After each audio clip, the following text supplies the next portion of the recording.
Sunlight shines brightly over the peaceful-looking rooftops of a quiet town.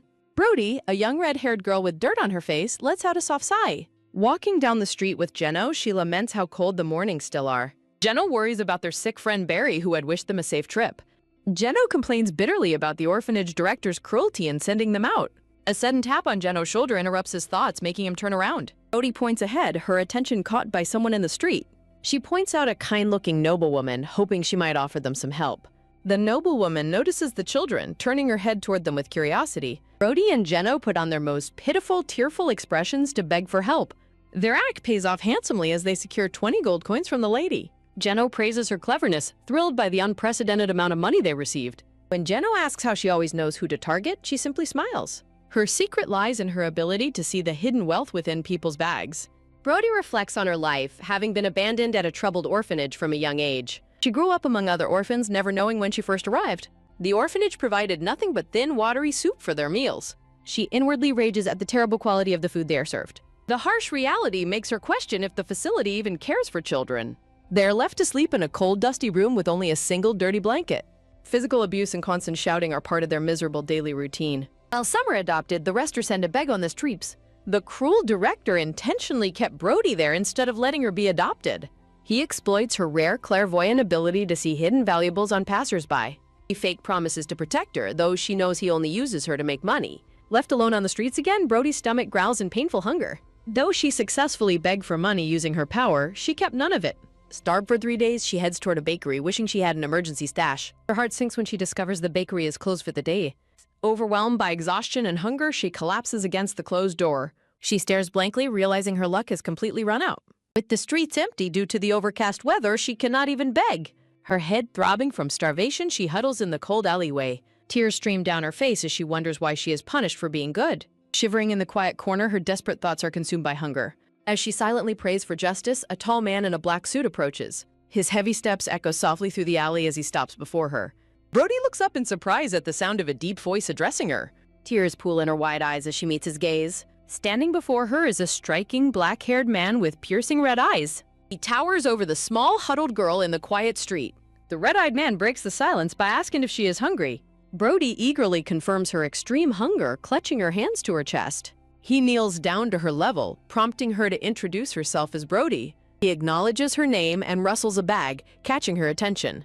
With a gentle smile, he holds out a warm piece of bread for her. As she ravenously devours the bread, the man asks for her age and she replies. Full and satisfied, she listens as he proposes they have a proper talk. He holds up a heavy pouch, testing her by asking what is inside. Using her clairvoyance, she correctly identifies the hidden red jewels inside his pouch.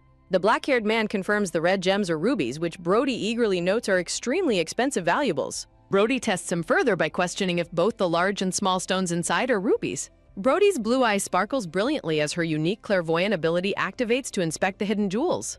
The man is amused that she can see the gems, while Brody quietly wonders if he already knew about her power.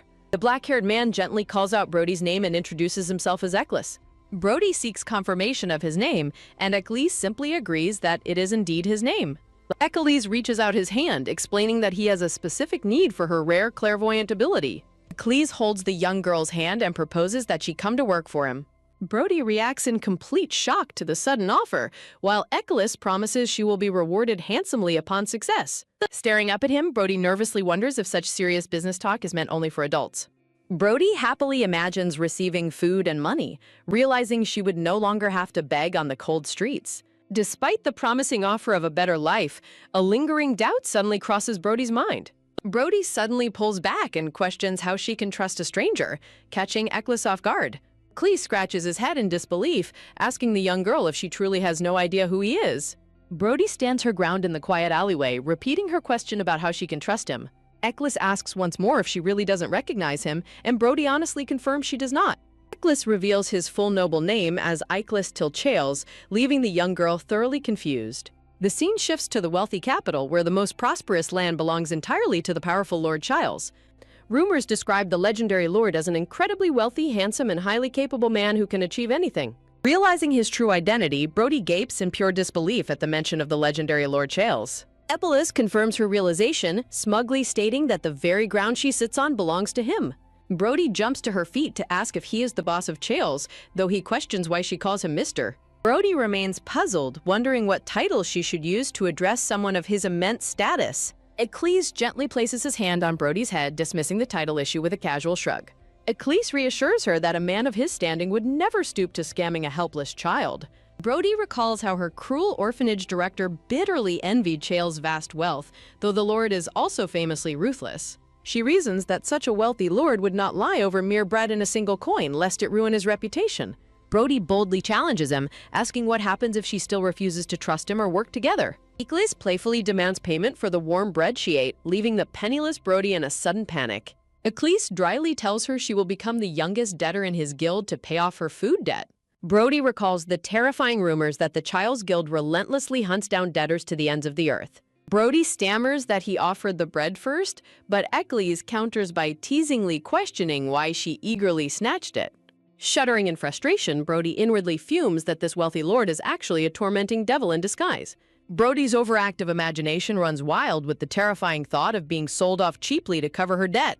Wringing her dirty hands nervously, Brody asks if the job is dangerous, which Eccles calmly denies. Eccles reassures the nervous girl, explaining she only needs to report exactly what her clairvoyance reveals. She remembers the fake promises of her orphanage director who warned her to keep her power a secret. Brody casts a cautious glance sideways, carefully weighing her options before making a final decision. Eccles points out she only just finished eating, leaving Brody surprised by how quickly he noticed her hesitation. Eccles reaches into his coat to retrieve something else, presenting it to the young girl. Brody's eyes light up with joy as she receives a fresh paper bag packed full of warm bread. Eccles silently wonders if her small, starved body can even handle consuming so much food at once. Confused by his mutterings about efficiency, Brody is simply told to focus on eating her warm bread. Brody reflects that he must not be a bad person, especially since he actually feeds her well. With a giant gulp, Brody happily swallows her food under his watchful, calm gaze. Her stomach finally full, Brody beams with a radiant, satisfied smile for the first time in days. A luxurious horse-drawn carriage pulls up outside the magnificent gates of a grand white mansion. A loyal servant bows deeply to welcome Lord Eichlus back to his vast opulent estate. Lord Eichlus steps out of the carriage, pausing to look back at the young red-haired girl inside. Lord Eichlus instructs his dark-haired servant Gemville to assist the small girl in exiting the carriage safely. Brody struggles to descend the carriage steps due to her short legs. Gemville suggests making her a temporary rookie after Brody calls the lord her boss. I understand the task. Please provide the text for me to read back at a faster speed. Gemville turns back to assist the hesitant girl as she prepares to exit the carriage. As Brody steps down, her worn-out shoe slips completely off her small foot. With a quick thud, her lost shoe rolls away and stops right before the lord. Lord Eichlus steps forward, his polished black dress shoe landing directly on her discarded shoe. A tragic toll rings in Brody's head as she stares at her crushed shoe. Brody stands frozen in shock, her eyes wide with complete disbelief at the tragedy. The devastated young girl screams in pure agony over the sudden loss of her shoe. Brody angrily demands to know what he is doing, while Lord Eichlus wonders if that was even a shoe. Brody huffs in frustration, holding her ruined shoe while glaring at the lord. Lord Eichlus looks visibly awkward, realizing his mistake under her intense, teary gaze. Gemville is appalled by her bold attitude toward his master, but Lord Eichlus quietly calls his name. Lord Eichlus commands Gemville to take off his own shoes and give them to Brody. Gemville is completely bewildered by the absurd order, but Lord Eichlus repeats his demand. A pair of sleek, polished leather dress shoes are presented as her unexpected replacement. Brody stands awkwardly in the massive adult shoes, looking incredibly tiny and confused. Brody addresses the assistant as Mr., catching him off guard and causing him to gasp. Gemville grumpily tells her she can keep them as a rookie, while Brody happily thanks him. The trio walks toward the estate, with the barefoot servant grumbling behind the others. Brody gasps in absolute awe as she catches sight of the grand estate. The vast, impressive guild headquarters looms ahead, renowned for its massive workforce and high capability. Brody marvels at the luxurious, polished floors, plush carpets, and massive stone pillars inside. Walking through the grand hallway, the young girl is utterly mesmerized by her glamorous surroundings. Brody gazes at a glowing, majestic marble statue, completely amazed by its incredible beauty. Brody asks if this mansion truly belongs to her boss, and Lord Eichlus dryly confirms it. Overwhelmed by physical exhaustion, Brody rubs her eyes as she tries to walk. Gemville reaches his hands down toward the tired girl to offer some assistance. Gemville sweeps Brody up into his arms, easily carrying her small, tired body. Gemville offers to carry her, bringing a bright, grateful smile to the young girl's face. Gemville smiles warmly as Brody cheerfully thanks him for the kind gesture. A loud creak echoes as Lord Eichlus opens a large set of ornate wooden doors. The group walks down a grand, sunlit marble corridor with Lord Eichlus leading the way. Brody wonders if they are approaching a tiny room or a giant box. Brody remains highly confused as she stares at a set of strange double doors. Brody asks what the strange mechanism is, causing Lord Ickless to let out a deep sigh. Lord Ickless grimly reflects on a troublesome client, cursing a crazy old man's memory. Brody tilts her head in utter confusion, wondering what is bothering the Lord. Lord Ickless recalls an elderly gentleman begging the guild to accept a very special request. The target of the request was a wealthy, self-made noble who had been constantly exploited. Lord Ickless initially complained about the troublesome job, but the elder insisted cost was no issue. The elder promised to leave his entire fortune to Lord Ickless upon successful completion. Intrigued by the massive offer, Lord Ickless inquired about the exact size of the fortune. The old man offered an astounding starting sum of 1 billion pure gold coins. Hearing the mind-boggling amount, the smiling lord immediately agreed to hear the elder's story. Legendary currency was made of pure gold, possessing 10 times the standard value. The massive payout required intense effort, causing immense suffering for the entire guild. The guild workers labored relentlessly on the estate liquidation, ledger auditing, and spreading rumors. Though the guild nearly worked themselves to death, the elderly client unfortunately passed away first. A servant presents the late Viscount's last will to Lord Ickless, explaining its unexpected arrival just before the commission fee was due. The Viscount's letter expresses gratitude and promises a reward far exceeding the initial commission fee. The testament reveals that one door contains his massive fortune, while the other incinerates it. The deceased client's message challenges Lord Ickless to a single high-stakes guess to win his entire estate.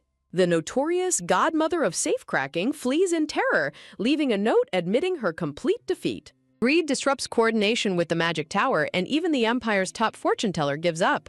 Facing absolute frustration, Lord Ickless deeply sighs and curses the troublesome deceased elderly client. Brody silently observes her boss, wondering why he suddenly looks incredibly angry and pissed off. Lord Ickless gently pats Brody on the head, calling out to get her attention. Lord Ickless addresses Brody by name, drawing her attention to the double doors ahead of them. Lord Ickless promises Brody a lifetime of wealth if she successfully identifies the safe's door. Brody excitedly asks if the life-changing reward is truly that simple, and Lord Ickless confirms it. Brody confidently marches forward to choose, leaving Lord Ickless questioning his own decision. Jumville silently doubts relying on a tiny child whose height barely reaches up to their waists. Jemville suggests hiring the Magic Tower again, but Lord Ickless dryly challenges him to open it himself. An awkward, solemn silence quickly falls over the two men as they face the high stakes. Lord Ickless admits he would have guessed randomly anyway, wishing to get the annoying matter resolved. Lord Ickless tells Brody to take her time and direct any of her needs to Jumbo. Jemville reacts with complete annoyance and disbelief at being designated as the young girl's assistant. Brody immediately grabs the right door handle, causing Jemville to yell in sudden, frantic panic. Jemville reacts in utter shock, unable to believe that Brody has already made her final decision. Brody explains that she can see the exact safe, papers, and box they are looking for. Brody happily nods, reassuring a skeptical Lord Ickless that she is completely sure of her choice. Jemville frets over the risk of fire, but Lord Ickless resolves to bury the safe on the client's grave if it fails. Lord Ickless turns the handle, daring the deceased client to haunt him if the choice is wrong. The heavy door creaks open, revealing a brilliant and blinding golden glow from within the room. Jemville stands completely frozen and barefoot down the hallway, utterly stunned by the sudden outcome. Sweating in disbelief, Jemville feels as though they have just hit a massive, impossible jackpot. Brody cheers in pure joy as the open room reveals piles of sparkling treasure and gold. The crew remains in complete shock that a small child easily bypassed a puzzle they spent months on. Brody's eyes widen in surprise as Lord Ickless presents her with a long, rolled-up pouch. Brody holds her reward and proudly asks Lord Ickless if she did a good job.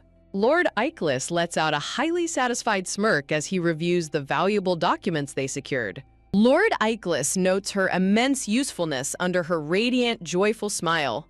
Brody asks if her debt for the bread is cleared, but Lord Ickless unexpectedly denies it. Lord Ickless instructs Jemville to bring a child-sized pouch, leaving Brody thoroughly confused. A mischievous tiny purple devil floats across the screen, signaling impending trouble. Terrified, Brody worries why her boss is reacting this way despite her doing a great job. Brody trembles in fear, dreading that the notorious guild is preparing to eliminate her. Lord Ickless drops the massive, child-sized pouch directly onto Brody's head, startling her. Lord Ickless tells Brody to pack whatever she wants, making her realize he is not selling her. A dark shadow falls over Brody's face as she hesitates, staring down at the floor. Brody quietly refuses to take the gold, fearing her cruel orphanage director will just steal it all anyway. Jemville sternly tells her to accept the rare grace and kindness bestowed by Lord Ickless. With a quick thud, her oversized shoes step directly onto the empty pouch.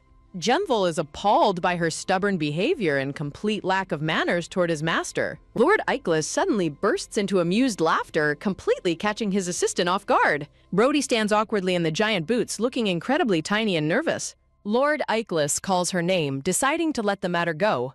Lord Eiklis kneels down to her eye level, gently asking what she would prefer to receive instead. Jemvil looks back in surprise as a red-haired companion greets him, noting that everyone has assembled. The smiling red-haired young man explains that Lord Akizian returned from his outing a short while ago. Jemvil reacts with distress as his companion compares Lord Ixian's new recruit to a tiny red squirrel. Jemvil instructs his companion to wait and greet the new recruit at a later time. The men in the office react with curiosity upon learning about Lord Akizian's newly selected recruit. An echoing question about whether Roddy is truly being adopted triggers a nostalgic sunlit memory. In a flashback, Jeno questions the sudden adoption news while Roddy cheerfully clarifies her departure. Young Jeno stares with sad, wide eyes, finding Rowdy's sudden departure incredibly difficult to accept. Jeno confesses his fear of being left entirely alone while their sick companion Barry is hospitalized. Roddy hands a paper bag filled with warm bread to Jeno as a parting gift. Brody instructs Jeno to keep the food a secret from the other children at the orphanage. Rhodey confidently declares her grand ambition to work hard and become incredibly rich.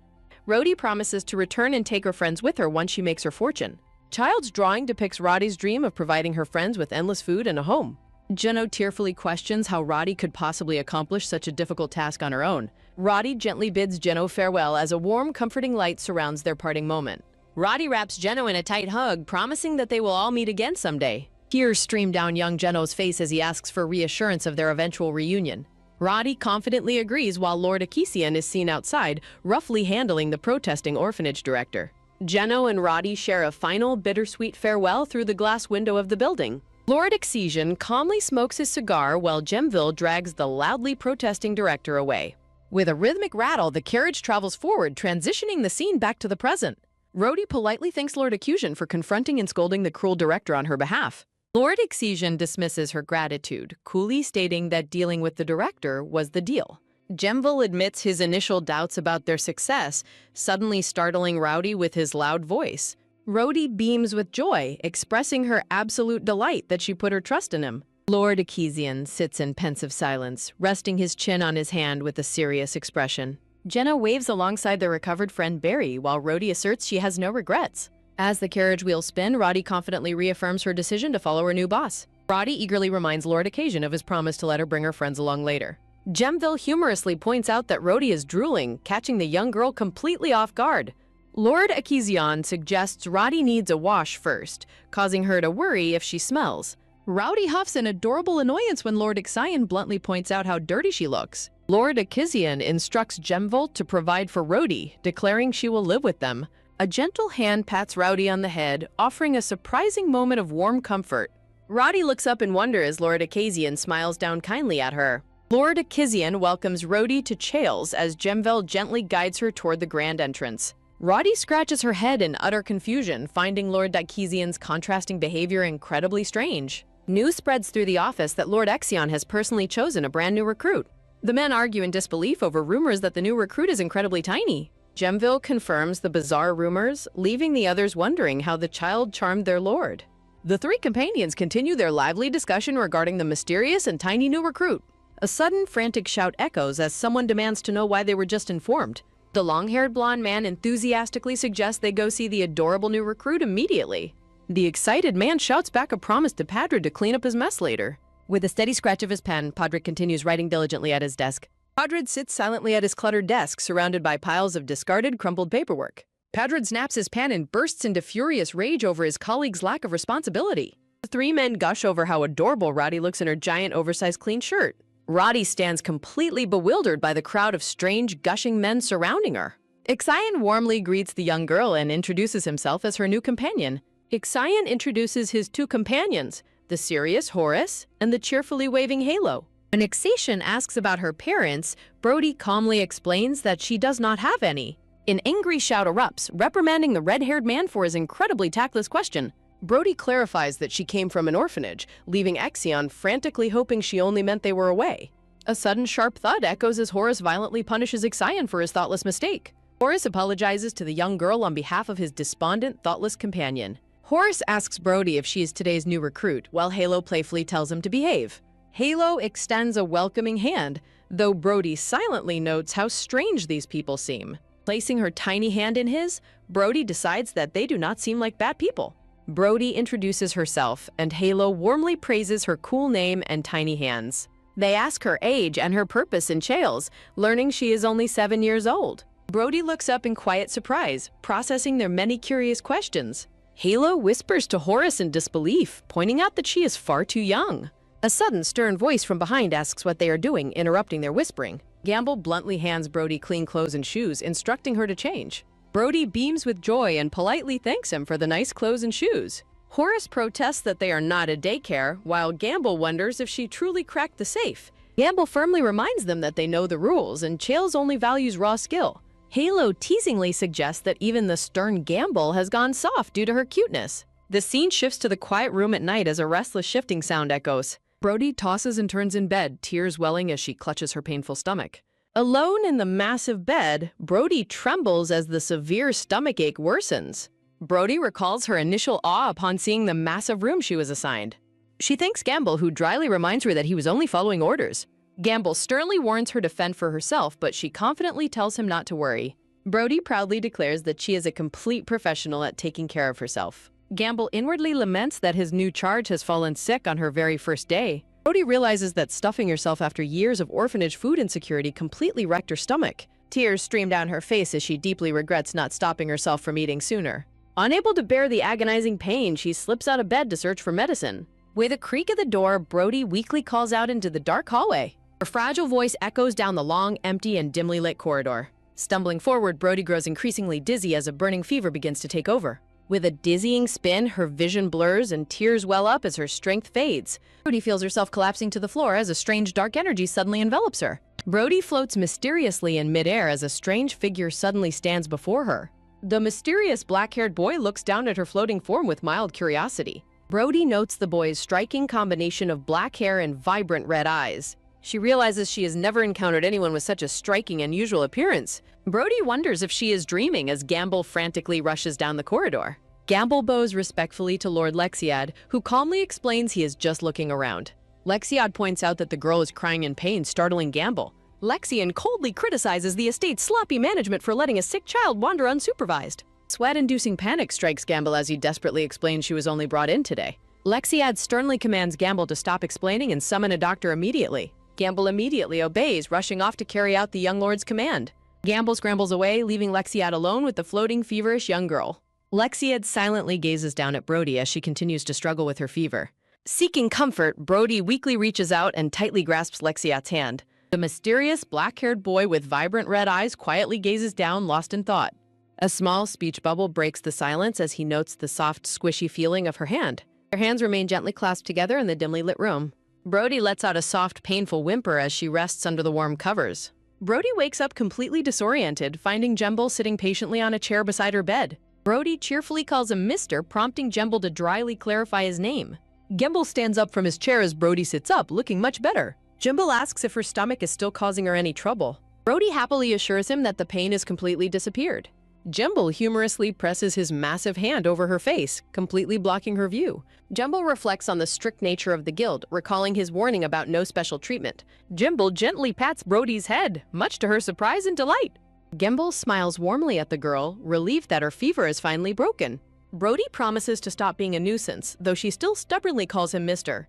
Jemble sighs inwardly, feeling a mixture of fondness and exhaustion from her stubbornness. Jemble advises her to rest properly as he prepares to leave her. Brody suddenly calls out to stop him just as he reaches the door. Brody eagerly asks about the black-haired boy who helped her the night before. Jemble gruffly refuses to tell her, advising her to find the boy herself. Brody pouts in adorable annoyance at Jemble's stubborn refusal to help. Brody mutters complaints about Jemble as she begins exploring the massive estate. She pauses in awe, realizing the endless corridors of the manor are incredibly vast. Fearing she will get lost, Brody begins searching her pockets for a solution. She pulls out her stashed bread, deciding to use breadcrumbs to leave a clear trail. Humming happily, Brody walks down the grand hallway while dropping tiny breadcrumbs behind her. A sudden hand reaches down from the shadows to pick up one of her crumbs. Sensing something behind her, Brody stops in her tracks and turns around. Brody is surprised to find the mysterious black-haired boy standing right behind her. Recognizing his black hair, she eagerly takes a step forward to greet him. She happily runs over and grabs his hand, thanking him warmly for helping her yesterday. As Brody chatters away, the boy quietly recognizes her as the sick child who collapsed. The black-haired boy freezes in surprise as Brody continues to hold onto his hand. Brody tightly squeezes his hand, her face lighting up with genuine gratitude. She innocently asks if he is also a new recruit at the mansion. Brody introduces herself as Lodi and floods him with stories about her orphanage background. The boy looks completely overwhelmed, noting that she isn't listening to a single word. He finds her endless chatter fascinating as he stares deeply into her bright eyes. Brody smiles radiantly, boasting about how the kind boss gave her food and clothes. She walks alongside him, happily praising her new boss with a bright smile. Brody notes that the black-haired boy bears a striking resemblance to her boss. She beams with joy, reiterating how wonderful and kind the boss has been to her. The boy asks if she calls Iklis her boss, leaving her momentarily confused. A helpful diagram displays the guild hierarchy, identifying Iklis as the supreme leader. Brody proudly declares her ambitious dream of saving up 1,000 gold coins. She explains that she needs the fortune to buy a big house for her orphanage friends. Brody then turns the question back to the boy, asking when he joined the guild. The boy privately muses that 1,000 gold coins is a trivial amount he could easily give her. The boy smiles softly and agrees that he joined under similar circumstances, offering his friendship. He gently squeezes her hand back, quietly noting that he joined long before yesterday. The two children stroll down the magnificent dining hall hallway, happily chatting as they go. Brody happily suggests eating together sometime after learning about the delicious food, and Lexiad agrees.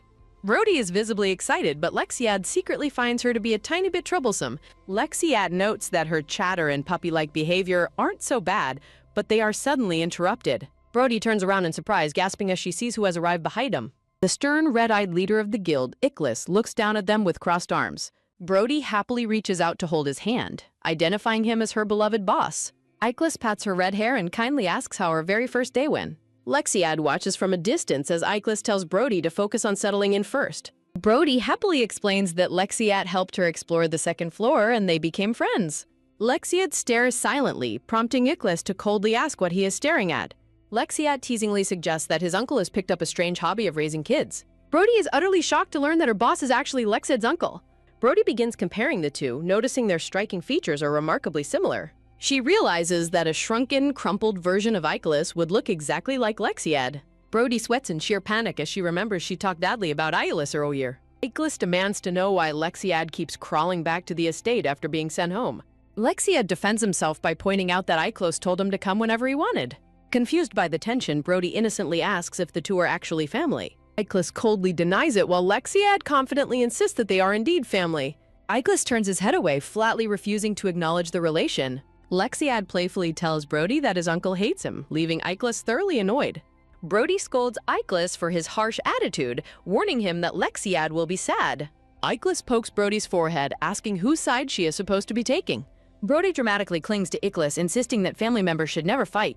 Iklis remains silent, looking down at Brody with a quiet, thoughtful expression. Lexiad smugly asks if Iklis heard her, while Brody pouts in adorable irritation. A blonde-haired man approaches, respectfully addressing Iklis as Lord Iklis. The blonde-haired man politely explains he arrived immediately upon being summoned. Iklis hands Brody over to the blonde-haired man, instructing him to look after her. Held upside down, Brody is startled by the sudden appearance of a new person.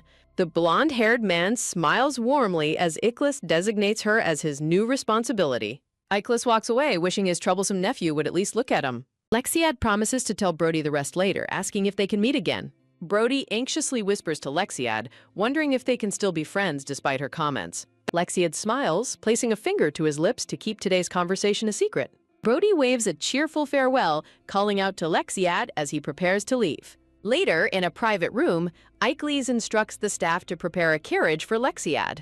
Lexiad asks if he should stay, but Iklis bluntly tells him to go home. Lexiad warns his uncle that their grandfather is investigating him after a recent attack. Lexiad explains he got rid of an informant to protect Iklis from their grandfather's reach.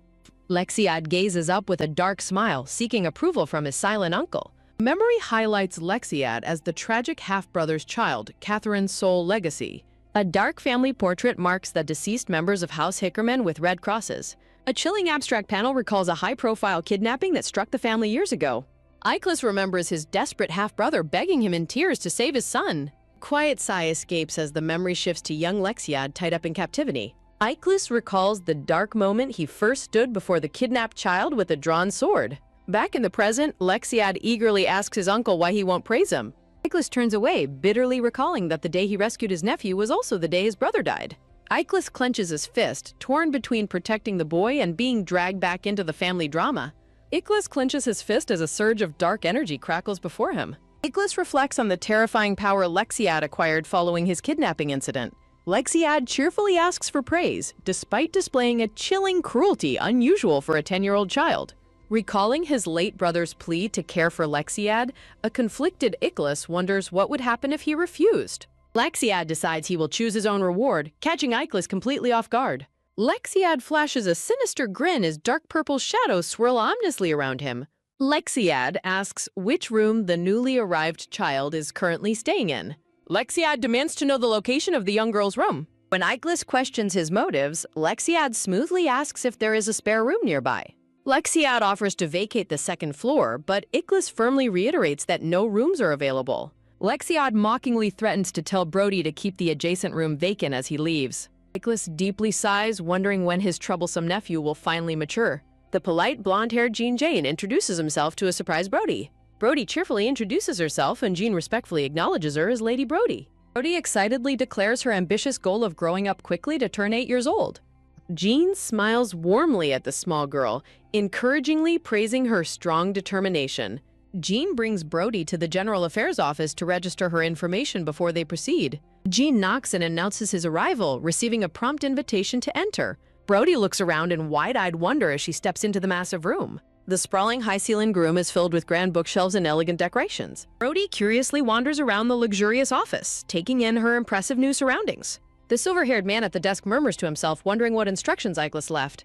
The silver-haired man notes Jean's short appearance, mistaking Brody's low height for him. A sudden realization hits the silver-haired officer when he sees Jean standing at full height. The officer realizes she is the rumored newcomer under Jean's care. The officer slides over the official registration documents and a small key. Jean receives the packet containing Brody's newly registered official guild documents. Brody curiously holds her new personal key and the official registration packet close. The officer explains that she can use her key to access her own private safe. Brody asks about the safe, and Jean explains she can store her valued possessions inside. Jean offers Brody a pen to write, causing her to hesitate nervously. Brody timidly confesses that she does not know how to read or write. The officer quickly apologizes for his oversight, leaving Brody blushing in sheer embarrassment. The silver-haired officer calls out to Jean, a serious expression crossing his face. The officer suggests hiring an imperial language tutor to help Brody learn her letters first. Brody looks up at Jean with wide, star-filled eyes, completely captivated by the proposal. Brody looks forward with nervous anticipation as mysterious shadows loom behind her. A hot-headed, red-haired man grabs Horace by the collar, loudly demanding they settle their dispute. As the two colleagues bicker outside, the officer sighs over their unprofessional behavior while Jean apologizes. Jean blankly explains he couldn't escape because Horace had slung him over his shoulder. The officer mentally notes that while Jean is highly competent, he has a peculiar personality. The officer disqualifies the bickering pair from teaching Brody, prompting loud protests from both men. The officer flatly rejects their protests, stating their bad influence would only corrupt Brody's pure soul. The officer laments Gamble's absence before asking Brody how much money she received from Iklis. The red-haired man insists she was shortchanged, telling her to demand far more from Iklis. When the red-haired man claims Iklis is ripping her off, Brody is deeply scandalized. Brody wonders if she is being swindled, prompting the officer to suggest using softer language. A sudden click from the door interrupts their conversation, drawing everyone's immediate attention. A newcomer steps inside, agreeing with Brody's blunt wording to the surprise of the room. The red-haired man turns in annoyance, asking why his blonde companion keeps nudging his elbow. The red-haired man, Ekion, nervously reflects on how addressing Iklis as master fits perfectly. Iklis sternly demands to know if his colleagues find the situation amusing. Kizian breaks into a nervous sweat, smiling awkwardly under Iklis's intense gaze. Ikishan frantically laughs off his previous comments, claiming he has recently taken up eating dog food as a bizarre hobby. Sweat dripping down his face, Akasian begs for mercy, jokingly offering to raise Brody to replace him if Iklis's lifespan is running short. Brody innocently asks her boss where Lexiad went, and Iklis flatly tells her he already left. Brody enthusiastically declares that Lexiad is nice, but Iklis dismisses her claim immediately. Brody happily announces her decision to learn how to read, and Iklis encourages her to study hard. Brody nervously calls out to her boss, but Iklis tells her to speak quickly because he is busy. Brody sheepishly asks if Iklis will pat her head again once she masters her letters, catching him completely off guard. Brody gently tugs his sleeve, and a soft pat sounds as Iklis hesitantly rests his hand on her red head. The three onlookers swoon in delight, collectively finding her display of innocence completely adorable. A gentle smile creeps onto Iklis's stern face as he looks down at her.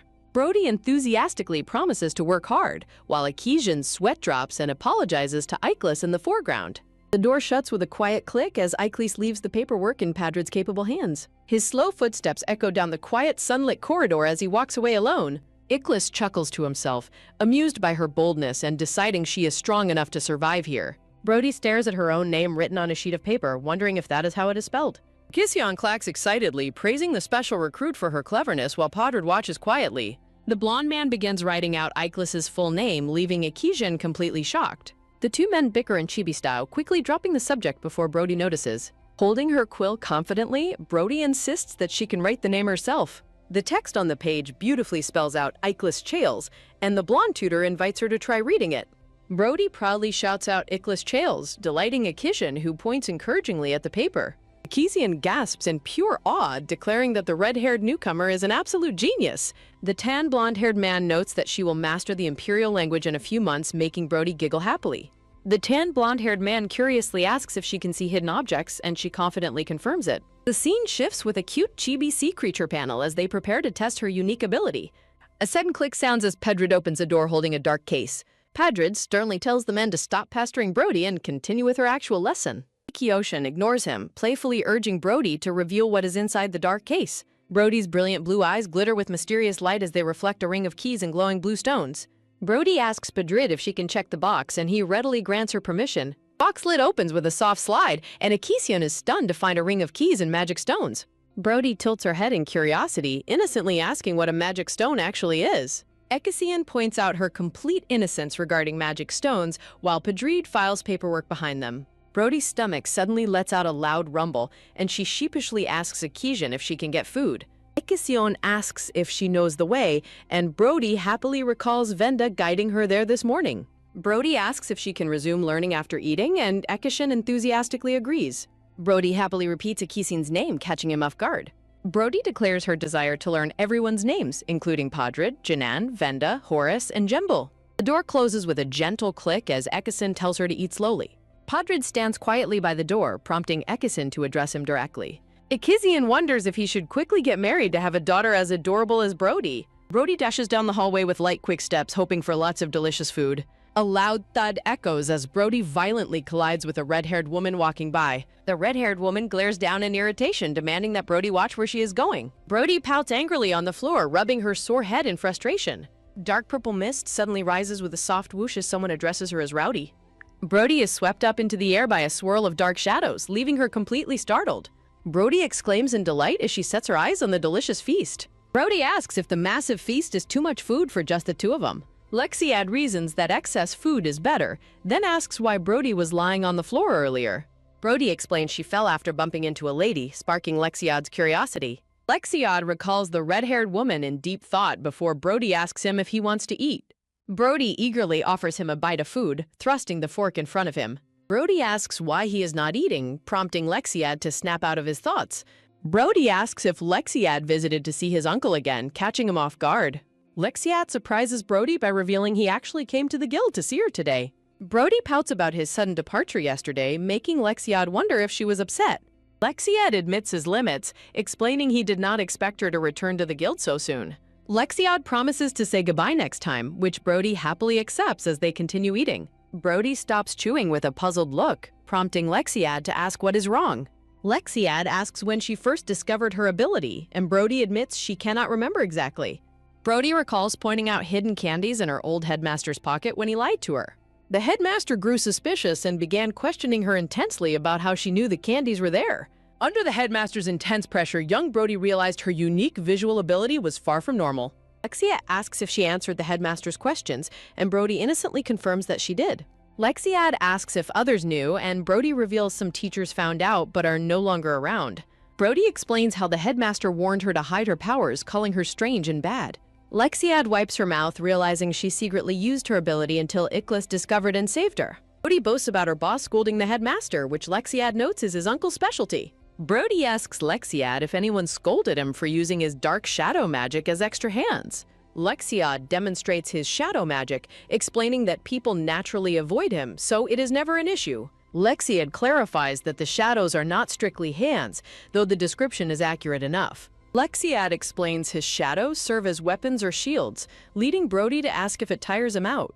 Lexiad shares that hunger makes his vision spin, while Brody considers herself lucky to just feel hungry. Lexiad thanks her for answering his questions, promising to ask her more during their next meeting. Having finished their meal, Lexiad asks Brody what she would like to do next. Brody eagerly reveals her long-held desire to explore the first floor of the guild building. Looking over the balcony, Brody excitedly observes the bustling activity of the other guild members downstairs. Lexiad mentions a magical elevator, but Brody declines, preferring the stairs because the magic feels unsettling. Brody changes her mind, deciding she should try the magical device again out of playful curiosity. Brody marvels in absolute wonder as she finally steps onto the bustling first floor of the guild. Brody points out a grand balcony, and Lexiad explains it is the banquet hall used for parties. Brody asks if they serve meat at parties, prompting Lexiad to offer to arrange one for her. Lexiad promises to host a party this weekend, filling Brody with pure excitement as she thanks him. Brody spots the red-haired woman she collided with earlier and alerts Lexiad to her presence. Lexiad asks for details, triggering Brody's unique visual ability to activate as she focuses her gaze. Through her vision, Brody reveals the woman is concealing numerous sharp needles and small knives under her clothes. Lexiad questions the weapons, but Brody rationalizes that other members also carry weapons like knives. Brody notes that their boss also carries a concealed knife, which Lexiad attributes to earning people's grudges. Brody defensively argues that their boss is not a bad person, prompting Lexiad to ask why she thinks so. Brody suddenly shifts her attention, pointing out another large door down the hall. Brody asks where the large door leads, and Lexiad explains it connects to another building. Lexiad explains the building is called the West Wing, and asks if she wants to visit.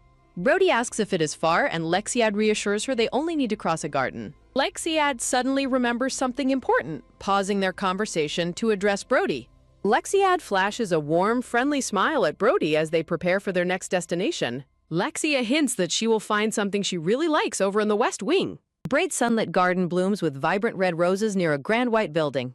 Jemville walks down the quiet garden pathway, carrying a thick stack of documents. Jemville sighs with exhaustion from being outdoors, but a sudden cheerful voice catches his attention. Jemville watches from a distance as Brody and Lexiad stand together marveling at a massive fountain. Brody happily expresses her delight to Lexiad, while Jemville notes their growing closeness. Jemville contemplates whether it is truly safe to leave the two young ones together alone. A dark shadow looms as Jemville recalls Lexiad's unmatched power, absolute loyalty, and dangerous impulsiveness. Blood-red stains paint a dark scene, highlighting the unpredictable, immature emotional control of the young boy. An ominous crimson mist reflects the volatile nature hidden behind his calm demeanor. Jemville reasons that if Lord Eichless wanted them separated, he would have intervened by now. Jemville walks forward, wondering if their shared status as uniquely gifted individuals is why they are allowed together. Brody suddenly turns around, her bright eyes widening in pleasant surprise as she spots him. Brody beams with an adorable wide smile upon seeing her familiar companion. Running over enthusiastically, Brody grabs his sleeve to get his attention. Brody happily shows off her lovely new dress, proudly mentioning that Venda dressed her up. Brody confidently boasts about smelling nice now, and Jemville patiently listens to her innocent chatter. Jemville's sweat drops in silence, completely baffled by her random logic and innocent bragging. Jemville wonders if he should just head back inside, only to be called back by Lexiad. Lexiad approaches them, pointing out that the second floor seems to have been neglected during cleaning. Lexiad smiles subtly as he mentions finding a dirty spot with stray red hair on the floor. Jemville grows serious upon hearing this, well aware of their boss's absolute hatred for untidiness. Jemville politely vows to clean the area spotlessly, while Brody defensively insists the floor is perfectly clean. Lexiad insists there was dust in the corner, prompting Jemville to acknowledge the correction. Brody enthusiastically boasts about her own cleaning skills, catching Lexiad completely off guard. Channeling the energy of a determined squirrel, Brody declares her desire to earn money through hard work. Both boys gently reject her offer, leaving Brody looking adorably dejected as she asks to help. Jemville reminds her of her language lessons, and Lexiad encourages her to focus on studying instead. Brody sweetly offers her assistance anyway, making sure Jemville knows she is ready to help.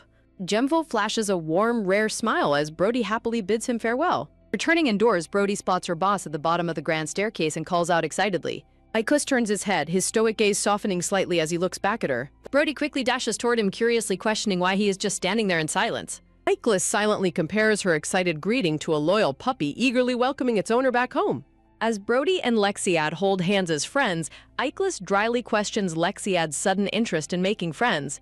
Brody chides her boss for being unfriendly, while Lexiad casually notes that his uncle is always grumpy. Iclis frowns in irritation, bluntly asking his nephew when he plans on going home. Lexiad smugly claims the guild is his home, leaving Iclis exasperated by his persistent disobedience. Icris sighs and delivers the surprising news that the abusive orphanage director has finally been replaced. Brody stands frozen in shock as Iclis gently suggests moving to a more private room. Inside his office, Iclis explains how the former director was caught embezzling a massive sum of money. Iclis reveals he bought the orphanage to ensure her friends are safe, proving he kept his promise. Brody silently contrasts her boss's swift, effortless rescue with the empty promises of others in her past. Brody's eyes widen in sheer disbelief as Iclis casually offers 2 brutal fates for her former tormentor. Brody is left completely speechless, sweat dripping down her face at the dark, chilling suggestion. Exhaling a puff of smoke, Iclis notices her sudden tension and asks if she is frightened. Iclis backtracks slightly upon seeing her fear, preparing to make the final decision himself. Iclis quietly ponders which of the brutal punishments would be the most painful and terrifying. Brody stares up at her towering boss in complete, bewildered silence at his casual brutality. Dark memory reveals a kind teacher pleading with the uncaring director to let sick children see a doctor. The greedy director threatens to fire the teacher, forcing her to carry the sick child alone without aid. A bitter memory of the orphanage highlights the extreme food scarcity and the uncaring director's harsh dismissal. In exchange for valuable gold coins, the children received only a single meager loaf of bread. The director only cared about appearances, cleaning the children solely to impress visiting sponsors.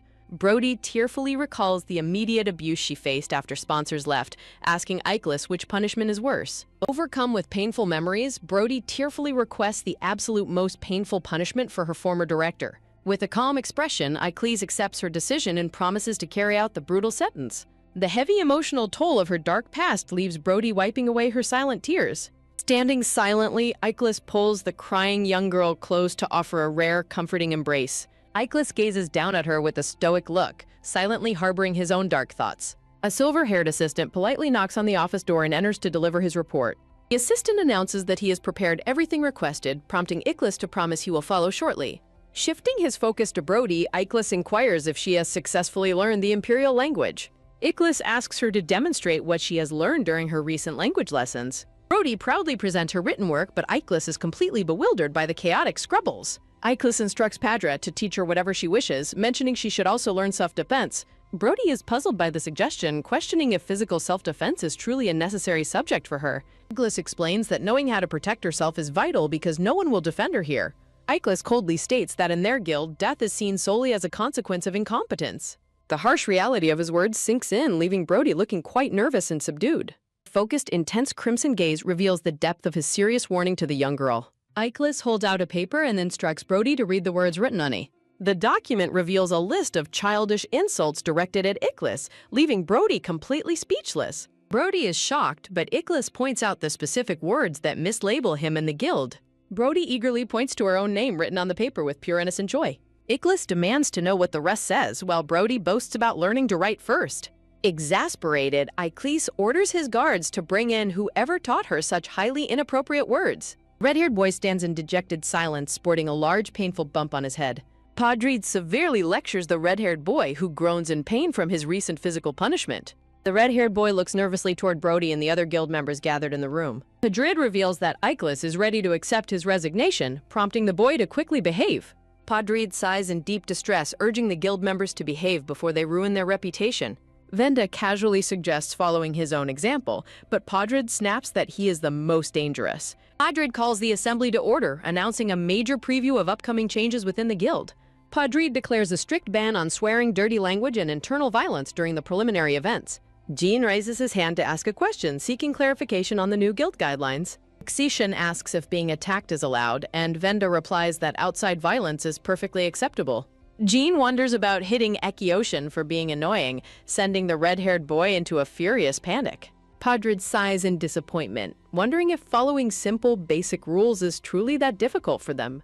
Padrid laments that their executive team behaves like a collection of the world's most chaotic fools. Padrid appoints the calm and reliable Gemville to supervise and enforce the rules among the members. Padrid assigns Acusion to handle training, ignoring the boy's loud protests about his new responsibilities. Padrid warns that any future misconduct by the recruit will be held entirely against the trainer. Padrid threatens to dock his pay if he teaches bad words again while Venda feeds him. Padrid shifts the workload to let Jean focus on looking after the young girl's basic needs. Padrid emphasizes that despite her mature demeanor, Brody is still just a child who needs guidance. Padrid expresses his gratitude to Gemville, who calmly accepts his extra duties without any complaints. Padrid notes down the responsibilities, confirming that Vender will continue to handle meals and lodging. Padrid manages finances and supplies, leaving Venda wondering if he has been saved for something important. Venda is crushed under a massive heavy weight as Padrid hands down a harsh reality check. Having sorted out the guild's duties, Padrid dismisses everyone so he can report to Lord Eichless. As the boys walk down the grand hallway, they discuss how the guild has transformed since a new kid joined. Gemville warns that the young girl's powerful broken ability will quickly make her a target for enemies. The young girl remains unaware of her newly elevated status, which draws danger from the guild's many enemies. Venda questions if the guild is safe, and Jean agrees that it remains secure for now. Venda cheerfully concludes that they now simply have an endearing new member to protect. They walk together in high spirits, resolved to raise the young girl properly. Brody surprises Gemville in the hallway late at night, offering him a piece of candy. Brody mentions that Vender gave her the treats and innocently asks him to try one.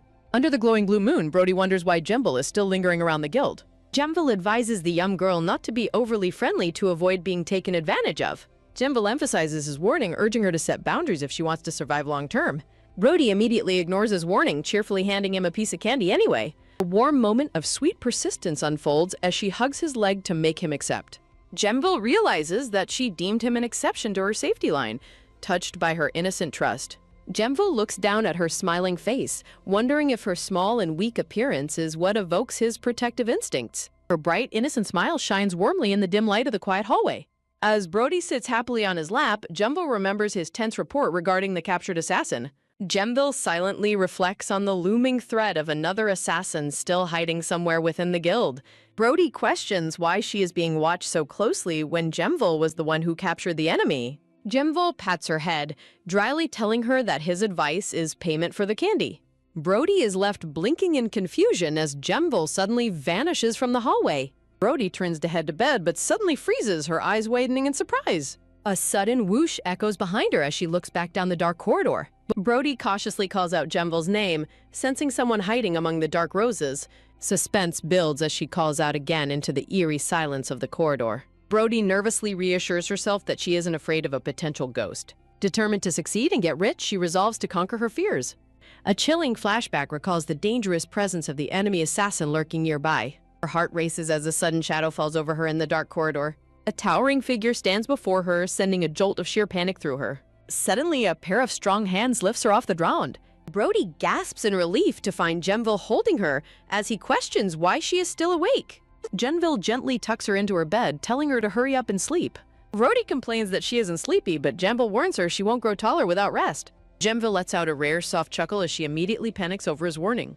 Gemville bids her a warm goodnight as she peacefully drifts off to sleep. A few days pass, bringing the weekend of Lexiad's highly anticipated evening party. Brody happily admires her beautiful new dress, grateful to leave her old rags behind. Brody warmly thanks Vender for helping her dress up in such beautiful clothes once again. Her boss, Eichless, enters the room and greets her with his usual playful nickname. Brody puffs out her cheeks in irritation, clearly unhappy with being called a pipsqueak. Brody angrily objects to the nickname, loudly asserting her proper name to her boss. Eichless questions why she addresses Vender with such polite respect but speaks so casually to him. Brody defends her casual attitude, pointing out his habit of giving her absurd nicknames. Brody attempts to recite a classic saying to justify her behavior, but Eichless dryly corrects her mistake. Eichless continues to tease her with nicknames, prompting her to repeat her name in frustration. Eichless suddenly turns serious, asking if she truly has no memories from before her time at the orphanage. Brody watches in confusion as Eichless quietly slips a bag of treats into his pocket. Curious, she reaches out her hand toward his coat to see what he is hiding. Eichless holds her gaze, gently urging her to try and remember her forgotten past. Eichless reflects on how Lexiad gained his powers after the kidnapping, despite failed tracking efforts. Their past investigations led to dead ends, leaving them with no new information until now. Finding Brody, a mysterious kid with strange powers and no records, changed everything. Brody struggles in vain to reach a tall shelf, prompting Eichless to tease her height. Brody demands the treats, but Eichless refuses until she asks him politely with a please. Brody fumes at Eichless's cruelty while he asks if she really won't eat the sweets. Desperate for the delicious cookies, Brody clasps her hands and begs with a tearful plea. She happily munches on her cookie, completely won over by the sweet treat. Nicholas looks down at Brody, asking if it is good, as she happily confirms. Percy enters, while Eiclis asks Brody if she's excited for the party or the food.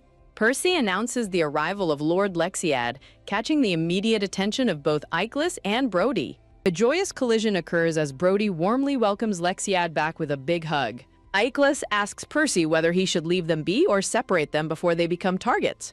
Percy calmly advises letting them be for now, since all the executives are watching closely. Observing Lexiad's rare, happy smile alongside Brody, they note how genuine his joy seems. Eiclis orders Percy to separate the kids immediately at any sign of danger. The grand party is underway as lively chatter and excitement fill the elegant hall. Stepping into the venue, Brody's amazed by the crowd and thinks everyone looks happy. Ekision playfully warns Brody not to drool while she puffs out her cheeks in protest. Lexiad calls out to Brody, catching her attention as she turns to look at him. Holding hands, the two young kids walk together with bright, happy smiles. Their entrance immediately draws shocked, staring gazes from the quieted crowd of party guests. The entire hall falls into an awkward, stunned silence as the kids walk down the carpet. Lexiad wonders why the room suddenly became so quiet while the nearby guests whisper in shock. Ekision asks Brody if she is hungry, while Lexiad offers her a plate of cake. Ekision claps loudly, asking the staring crowd if they have never seen a new employee. Ixion tells everyone to have fun, while Brody senses the weird, tense atmosphere. Looking at the silent, whispering crowd, Brody nervously wonders if these people hate her. Suddenly, two polite young guild members step forward and bow to greet Brody. Deekus and Mugly cheerfully introduce themselves and report to greet the new recruit. Brody happily introduces herself as Brody, while Mugly promises to remember her name. Doors burst open as a pink-haired lady excitedly calls out for Lord Ekision. Exion reacts with nervous shock as a massive bouquet of red roses is presented to him. The pink-haired lady eagerly presents the flowers, while a sweating Ecusian awkwardly avoids her gaze. Ixion facepalms in deep distress while Brody watches the strange interaction with utter confusion. Brody looks at the beautiful pink-haired lady, curiously wondering about her identity. Brody continues to gaze in wonder, silently questioning who this elegant older sister is. Kesia nervously claims nothing is going on between them, urging Brody not to misunderstand.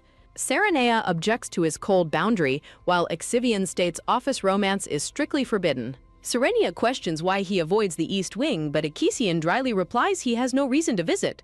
Exision tells Joe to drag the whimpering Serenea away, warning her he won't tolerate this again. Serenia freezes as she remembers a voice offering juice to a daughter, sparking sudden shock. Serenia flees in distress while the blonde Horace sighs that Ekisian is acting up again. Serenia wonders if Brody is Ekisian's child, but Horace clarifies she is just a new rookie. Serenea is baffled that Lord Ekisian would treat a new rookie with such kindness. Ixion boasts about being a handsome dad, and Brody happily thanks her new dad.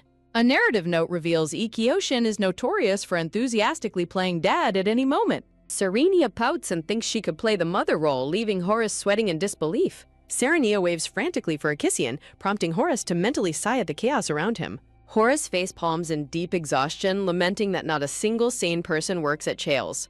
Brody lets out a sleepy yawn, clearly exhausted from the long party evening. Horace suggests she go to bed, but Brody stubbornly insists on eating everything first, prompting Horace's sarcastic warning.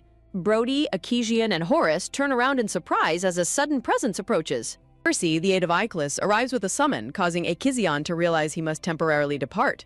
Percy promises a quick return, and Ekisian bids him a cheerful, temporary farewell. Percy respectfully acknowledges Horace before heading out to tend to his duties. Horace asks if his prior message was delivered, and Percy confirms it was completed. Horace thoughtfully thanks Percy and kindly offers him some food to enjoy during his shift. Percy expresses his gratitude to Horace as he takes the offered drink. Horace asks Ekison to request overtime pay from Eiclis, and Ekison cheerfully agrees before departing. Horace notices Brody's sudden confusion and curiously asks her what is wrong. Brody cautiously states that something feels unusual, prompting Horace to ask for more details. Brody explains her suspicion regarding the aide, visualizing him attacking Ekisian with a deadly dagger. Exion's expression turns deadly serious under the dim hallway light as he senses danger. Exion swiftly disarms the attacking assassin with a powerful, well-aimed kick to his hand. Ixion immediately grabs the cornered assassin by the throat, completely cutting off his escape. Dagger clatters to the floor as the choked assassin weakly coughs in pain. The struggling assassin gasps in disbelief, while Ekisian mockingly questions how he discovered his disguise. Exilian reveals the assassin's first blunder, assuming Horace would ever request overtime pay over sleeping. Kissian further exposes the imposter's identity, noting his failure to realize Percy is left-handed. Excision demands to know who sent the assassin, mockingly questioning his worth as a disposable pawn. Exilian sighs at the repetitive attempts, while the struggling assassin lets out a strained groan. Xian's gaze turns freezing cold as he demands a confession from his captive. Xian cracks his knuckles with a chilling grin, preparing to extract information by force. Back in the dining hall, Horace asks Brody why she suspected the aide. Brody explains her sharp observations regarding the sword's position, earning Horace's silent praise. Lexiad hands Brody some sweet fruit skewers, warmly telling her to eat up. Horace suddenly proposes a quiz to Brody, catching her by surprise mid-bite. Horace presents his question, asking whether Akizion is currently in danger or not. Brody's eyes widen as a dark, ominous premonition of danger flashes before her mind. Brody and Horace turn around to see Akizion and Gemville finally returning to the hall. Akizion cheerfully announces his return, while Gemville comments on the bustling atmosphere in the hall. Horace welcomes them back, while Gemville notices Brody's tense expression and asks what is wrong. Brody worriedly asks if he was in danger, but Ekiocean casually claims nothing happened at all. Brody lets out a sigh of relief and admits she was worried, while Akishan pats her head. Gemville notes that Brody seems to have had a good time playing at the party. Gemville teases Brody about her comically stuffed belly, asking just how much she ate. Horace asks why they are late, and Gemville explains they had some joint business to handle together. Brody runs over with a bright smile, eagerly presenting a refreshy drink. Brody happily hands Gemville the ice-cold juice, and he gently thanks her as he accepts it. Brody presents a slice of strawberry cake to Exian, who happily thanks her for the sweet treat. Gemville drinks the juice while Brody proudly offers to fetch him another cup if needed. Gemville suddenly chokes in severe pain, leaving Brody startled and deeply confused by his reaction. Violent, painful coughs echo through the sudden silence as Gemville struggles to breathe. Blood drips from Gemville's mouth as he clutches his throat, sparking immediate panic around him. The glass cup slips from his hand and shatters into pieces on the floor. Gemville clutches his bleeding chest and collapses to the floor, completely overwhelmed by poison. Brody and Akissian stand completely frozen in sheer horror at the sudden, terrifying tragedy. A gasp of pure horror escapes Brody's lips as the terrible reality sinks in. A desperate, agonizing scream rings out through the hallway as they cry out Gemville's name. Brody and Akissian look down in utter horror at the poisoned, bleeding Gemville on the floor. Horace commands everyone to stay by as he addresses a fellow guild member respectfully. Investigators discover that the poison was concentrated exclusively on the shattered pieces of the glass. Whispers fill the room as Brody and Lexiad walk through the crowd in a tense atmosphere. Suspicious glares and hostile murmurs from the crowd trigger a cold, protective fury within Lexiad. Amid the mounting tension, everyone silently wonders who the true culprit of the poisoning is. A close-up reveals Brody looking completely heartbroken and overwhelmed by the terrifying turn of events. Distant whispers continue to ripple through the grand hall as suspicion spreads among the guests. Horace orders all guests to wait in the East Wing quarters for individual questioning, warning them to stay quiet. Under the shadow of the web, a guild member reluctantly agrees to Horace's strict orders. An angry guest blames Brody for the entire disaster, furious that Gemville was caught in it. The angry guest pushes Brody down, aggressively accusing the crying child of being responsible for the poisoning. Suddenly, a dark, shadowy force tightly wraps around the attacker's neck, choking him in midair. Lexiad furiously chokes the man with his dark powers, while Brody watches in terror and begs him to stop. Brody desperately begs Lexiad to stop, warning him that the man will die if he continues. Lexiad looks back with cold, glowing red eyes, stating that he is punishing them for hurting her. Brody thanks Lexiad for defending her, but pleads with him to let them go before it goes too far. Hearing her plea, Lexiad finally releases his dark grip as the shadowy tendrils dissipate from the man's neck. Akision and Horace watch the escalating chaos with deep exhaustion, lamenting the worsening atmosphere of the hall. As the spider waits on his web, they silently ponder how to handle this delicate situation. A mysterious figure stealthily slips out through the doorway to avoid being noticed by the others. Sneaking away, Brody plans to find evidence in the East Wing while Lexiad is temporarily distracted. Despite intense questioning, investigators fail to find any hidden poison or clues on the suspect's weapons. Brody rushes toward the East Wing, determined to uncover the evidence that she believes she missed earlier. A sudden noise catches Brody's attention, causing her to stop and look in surprise. Brody overhears the suspects complaining about being unjustly locked up and treated like criminals after the party. Brody overhears the suspects whispering and gossiping about her involvement in Gemville's poisoning, leaving her deeply hurt. The suspects callously suggest getting rid of Brody, calling her untrustworthy street trash who doesn't belong. A hostile suspect looms over Brody, bitterly accusing her of overstepping her boundaries as a kid. The man violently grabs Brody, demanding to know why a mere child receives special treatment. Shaking Brody aggressively, the man demands to know who hired her to poison Gemville. The other suspect quickly warns his companion to stay quiet to avoid Lexiad's terrifying wrath. Brody silently looks down with a mixture of sadness and frustration at their cruel accusations. Unable to bear the hostility any longer, Brody turns around and runs away in distress. Memories of Gemville, Lexiad, Bender, and Top Boss flash through Brody's mind as she flees. Brody sadly realizes that the people she cares about are getting hurt simply for being near her. The suspect's cruel remark about her being an insignificant brat continues to echo in her mind. Brody tries to comfort herself, recalling how common false accusations were during her street life. Wiping away her tears, Brody resolves not to cry and vows to find a real solution. Gemville slowly wakes up in a quiet room, his eyes blinking open in confusion. Ixion immediately rushes to Gemville's bedside, asking if he is okay and fully awake. Awakening on his bed, Gemville asks what happened, while Ixion explains he was poisoned and lost consciousness. Horace informs Gemville that the entire guild is in chaos over the attempted poisoning incident. Horace explains that suspects are being detained in the East Wing, leaving Gemville to ask about Brody. Gemville visualizes Brody offering him the poisoned drink, realizing she is caught in a terrible trap. Clutching his bedsheet, Gemville asks what Iklis said, learning that Brody remains a primary suspect. Akizian and Horace discuss the situation, agreeing that they cannot let the culprit get away with this. Gemville insists he is fine, but Horace firmly responds that the poisoning is far too serious to ignore. Akizian and Horace assure Gemville that once they find who ordered the poisoning, this issue will resolve quickly. Gemville remembers a dark-haired girl with a braid, wondering if she holds the key to the mystery. A nostalgic flashback reveals a young, dark-haired boy and his sweet sister walking hand in hand. The joyful girl promises her beloved big brother an incredibly grand gift in the future. Returning to reality, Brody looks up with a deeply concerned and hesitant expression. Brody questions how the injured Gemville managed to reach her room, and he gently corrects her. Brody anxiously asks if he is still in pain, but Gemville casually downplays his condition. Brody tearfully apologizes for the ice-cold drink, prompting Gemville to ask if she poisoned it. Brody vehemently denies the accusation, her tears spilling over as she asserts her innocence. Gemville softens his gaze and cracks a gentle, reassuring smile at her honest reaction. Gemville pats Brody's head, kindly placing the blame on his own lack of caution instead. Brody tries to protest, but Gemville warmly repeats that her innocence is all that matters. Gemville bids her farewell, silently resolving to resolve everything and return things to normal by tomorrow. A hand reaches for a uniform hanger as a shocked voice suddenly yells out in protest. Gemville calmly shrugs off the criticism while Ekion demands to know what is prompting his sudden behavior. Ixion expresses his disbelief that a severely poisoned patient is already up and moving around.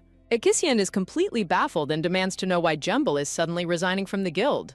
Gemville's thoughts drift to his homeland, Cortea, a small nation famous for its beautiful beaches and coral artwork. He remembers Cortea's lucrative mining industry, featuring rare, naturally glowing minerals that commanded exorbitant prices. As the noble heir to this distribution empire, young Gemville began his official training at 10 years old. His strict studies were frequently interrupted by his adorable little sister, Rayleigh, bursting in for a hug. Gemville would gently remind her of her classes, but she playfully insisted on staying with him. When Gemville urged her to attend her etiquette lessons, she whined about him getting to skip them. Gemville amusedly explained that he had already completed all those classes when he was even younger. Their parents would arrive, filled with laughter as their father swept the young girl into his arms. He fondly recalls his loving parents and his precious, sweet little sister whom they all adored. Gemville had everything a young boy could ever want, living a life of pure, uninterrupted happiness. Suddenly, tragedy struck as a devastating fire swept through, reducing their grand mansion to ash.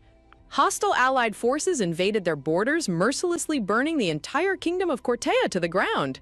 Amid the blazing ruins, their desperate parents commanded Gemville to protect his sister and survive at all costs. Fleeing with a group of refugees, Gemville guided his sister toward the safety of the Yulia border. Standing over a treacherous, roaring river, Gemville tightly grasped his sister's hand for reassurance. He took a tentative, creaking step onto the slick wooden planks of the suspension bridge.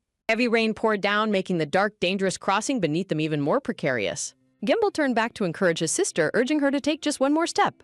Suddenly, the bridge snapped, violently separating their hands as Rayleigh fell backward toward the roaring waters. With a desperate, echoing cry, Rayleigh plunged into the churning depths and disappeared beneath the water.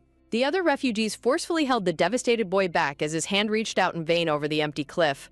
Returning to the tense present, Ixion's angry voice snaps Gembel out of his dark memories. Akissian continues to press Gembel, demanding a real explanation for his shocking choice to resign. The other guild members return to the room just as Akissian questions Gembel's true motives. The female guild member overhears the heated argument and curiously asks Akissian what they are discussing. When she asks if Gembel is sick, Horace dryly replies that his state should be obvious. Horace bluntly exposes Gembel's plan, stating he is resigning merely to sweep the poisoning incident under the rug. The other members express their disapproval, noting that the official investigation into the poisoning is still underway. Gembel grimly defends his decision, declaring that his incompetence and carelessness make him unfit for his rank.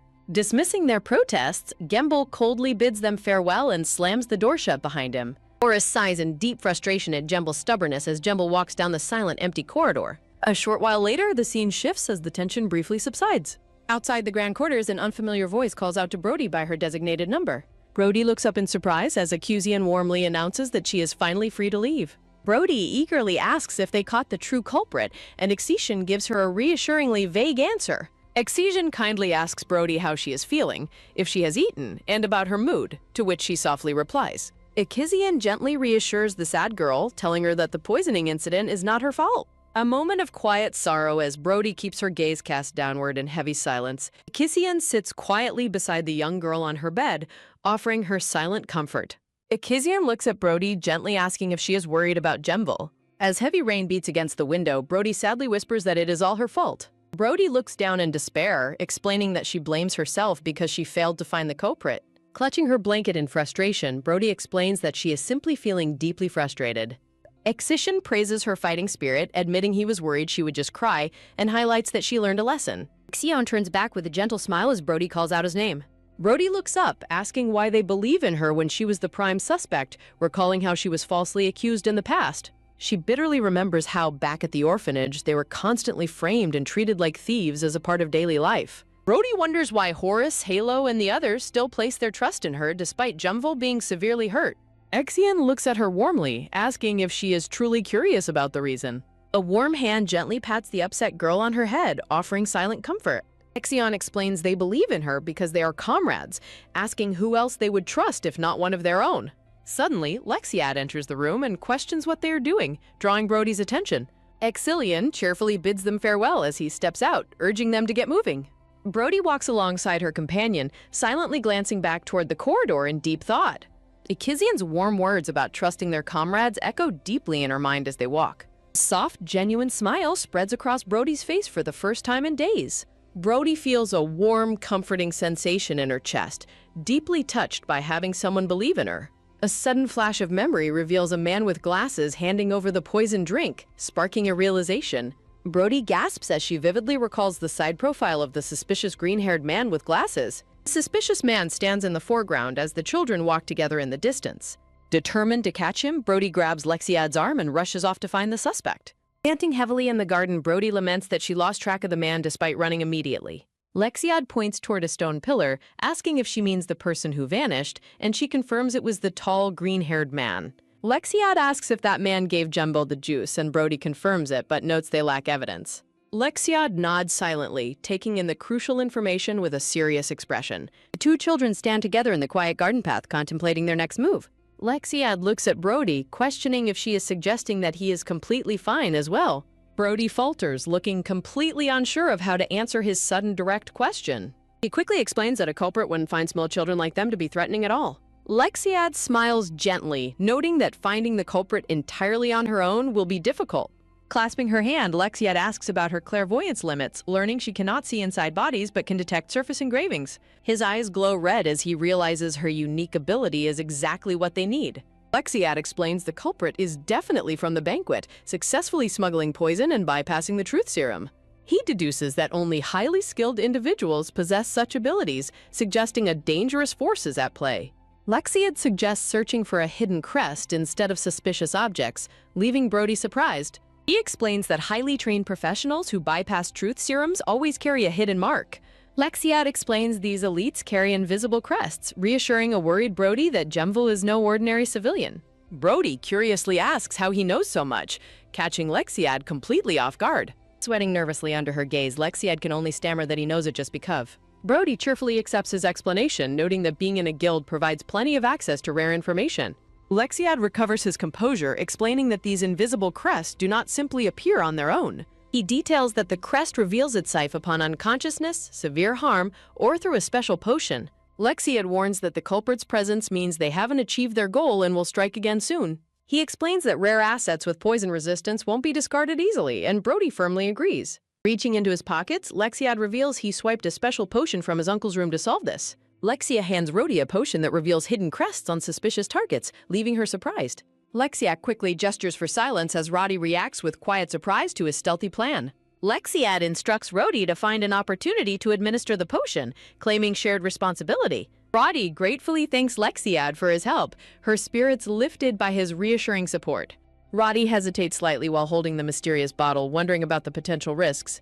When Rhodey worries about losing the suspect, Lexiad confidently reassures her that his uncle will handle it. Lexiad urges Rhodey not to blame herself, and she softly agrees to focus on their plan. Lexiad suggests targeting a busy gathering spot, prompting Rhodey to ask where the members will assemble. Lexiad proposes checking the garden or lobby, then pauses to consider another potential location.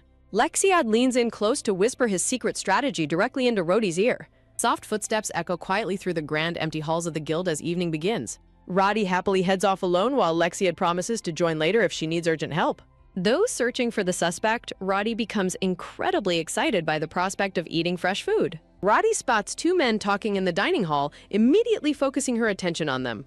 Silent whispers spread across the room as Roddy walks past the other guild members. Rhodey overhears a green-haired man named Tarek being warned to stay away from her by a colleague. One of the men notes that Roddy is just a child, unaware that she is listening.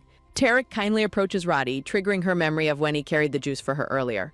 Rhodey excitedly demands meat when Tarek offers to get her food, celebrating having found her target. Rhodey happily requests some lemon juice with her meal, maintaining her cute, innocent act. Tarek politely serves her a massive feast of delicious hot dishes on the table. Rhodey enthusiastically says she loves living there while secretly preparing to use the potion. Rhodey carefully drops a tiny bit of the blue liquid into the unsuspecting man's drink. Roddy offers him the spiked drink, and Tarek gratefully takes a sip without any suspicion. Roddy watches him closely, her eye glowing as she waits for the potion to take effect. A glowing purple crest appears on his neck, confirming to Rhodey that he is the true culprit. Suddenly, Tarek realizes what is happening and violently grabs Roddy's wrist, causing her to cry out. Tarek's friendly demeanor vanishes as he mockingly criticizes her for approaching him so affectionately. Confronting Rowdy in a sudden dark, oppressive atmosphere, Tarek asks if she remembers him. Tarek demands to know where she obtained the crest-revealing medicine, his expression turning malicious. The tense confrontation continues as the villain menacingly corners the terrified young girl. Tarek continues to interrogate Rhodey about the origin of the special potion. Tarek admits he knew she was unusual, but is surprised by her nerve in spiking his food. Tarek squeezes her wrist even tighter, aggressively demanding to know who instructed her to do this. Roddy remains completely silent, trembling under his terrifying, aggressive interrogation. Tarek notes that his glowing crest will completely disappear in just 10 minutes. Tarek resolves to eliminate her quickly, declaring he will not hold back for a child. Tarek forcefully drags Roddy away, threatening her to stay silent and cooperate. Rhodey panics in desperation, finding herself completely powerless against his immense strength. Being dragged away, Rhodey desperately wonders if anyone will help a framed outcast like her. She realizes that no one in the guild would trust or listen to an accused traitor. Murmurs and accusations from the other guild members echo around her as she is dragged away. Realizing she is completely alone, Roddy sinks into a state of total despair. Overwhelmed by fear, Rhodey's hope begins to fade as she is pulled into the shadows. In her mind, Rowdy desperately cries out for anyone to save her from this nightmare. Suddenly, a powerful blow strikes Tarek across the face, violently knocking his glasses away. Roddy gasps in sudden relief as her savior finally makes a dramatic entrance. Ekison stands before her with a reassuring, bright smile, bringing immense relief to the young girl. Earlier, Exian informs the guildmaster that they have narrowed the suspects down to 3. Ekisian identifies the 3 suspects as Nilla Momentum, Mason Hill, and Tarek Rodgerd. Lord Eiklis sits at his desk, frustratedly complaining about the time it took to narrow down the suspects. A missing potion bottle in the drawer is noted, indicating the suspect's hidden crests must be revealed. Lord Eiklis asks his subordinate why one of the pink potion bottles is missing. The subordinate gets startled as Lord Eiklis suddenly tosses a pink potion bottle to him. The subordinate questions using force, but Lord Eiklis orders him to simply identify the suspects first. He commands his subordinate not to touch the suspects until they discover what they are after. Soft, steady footsteps echo quietly along the hallway as someone walks down the path. The blonde man carries the grumpy Rowdy down the stairs, explaining he was ordered to prevent her from running. Rowdy flails her arms as she insists she was on a mission, while the blonde man questions her actions. The green-eyed blonde man sternly tells her she was being reckless and asks what if she had been hurt. Rowdy looks up with a sad expression, complaining that the suspect's crest was just starting to appear. The blonde man gently instructs Rowdy to apologize properly to Lord Ickles once they go inside. Rowdy peers nervously over his shoulder, wondering if they are meeting the boss. Blonde man brings Rowdy into the office where Lord Ickles and Lexiad are waiting. Rowdy is surprised as someone suddenly calls out her name. Lexiad looks nervous and apologizes to Rowdy, explaining that his uncle caught him on the way. Rowdy whispers back reassuringly that it is fine because Akizian caught her too. Lord Ickles crossly scolds the two children for running around and causing trouble. Rowdy protests her innocence, but Lord Ickles confirms he already knew she was not the culprit. Lord Ickles hands Rowdy a pocket watch, explaining the lion crest proves the suspect belongs to Hiker. Lord Ickles reveals he planned to leave the spy alone until they targeted their objective. He glares at the children for recklessly stealing his potion, prompting Lexiad to apologize again. Rowdy holds the watch in confusion, questioning why a family member would target their own estate. Lexiad explains his grandfather dislikes his uncle, while Rowdy remains puzzled by the family conflict. A comforting hand gently pats Rowdy on the head, reassuring the young girl. Lord Ickles smugly suggests it is because he is too handsome, making Rowdy call him a liar. He gazes down softly at the girl as his hand remains gently resting on her head. Lexiad asks Rowdy to understand their complicated family, and she softly nods in response. Lord Ickles dismisses them, telling them to run along and stay out of trouble. Rowdy pauses hesitantly, looking back at Lord Ickles with a worried expression. Lord Ickles turns his head, his sharp eyes catching her lingering gaze. Lord Ickles asks why she is not leaving, but her vague response only puzzles him further. Standing close, Rowdy asks if the culprit is caught and if everything is over now. When Rowdy asks if Jumvel is returning, Lord Ickles says that is entirely Jumvel's choice. Painful memories of being falsely accused and cornered flash vividly through Rowdy's mind. Just as Lord Ickles tells her to go inside, her lingering trauma of being helpless overwhelms her. Overcome with emotion, Rowdy's eyes fill with tears as her face flushes with sadness. Rowdy suddenly lunges forward and hugs Lord Ickles' leg, crying as he softly comforts her. Lord Ickles smiles down gently as Rowdy tearfully thanks him and admits she was terrified. Rowdy unexpectedly blows her nose on his pants with a loud honk, shocking Lord Ickles. Clinging to his leg, she looks up with teary eyes and calls out to him. Rowdy blows her nose on his expensive pants again with a loud honk, testing his patience. Lord Ickles lets out an exhausted sigh and asks what she wants now. Rowdy beams a bright tear-streaked smile and excitedly declares she is going to get Jumvel back. Standing by the sunny beach, Jumvel reflects on how the ocean waves bring him peace of mind. Jumvel hears a rustle and turns to see the entire guild arriving at the beach to greet him. Jumvel freezes in comical shock as he processes the sudden appearance of his comrades. He stands completely sweat-dropped and speechless, utterly bewildered by their unexpected visit. The cheerful guild members wave enthusiastically, shouting that they have finally arrived at the beach. Jumvel's blank, stunned expression remains as he stares at his lively, smiling comrades. Rowdy walks up to the beach, surprised and questioning why the other guild members are present. A sudden rustling sounds as the determined young girl leaps forward to catch him.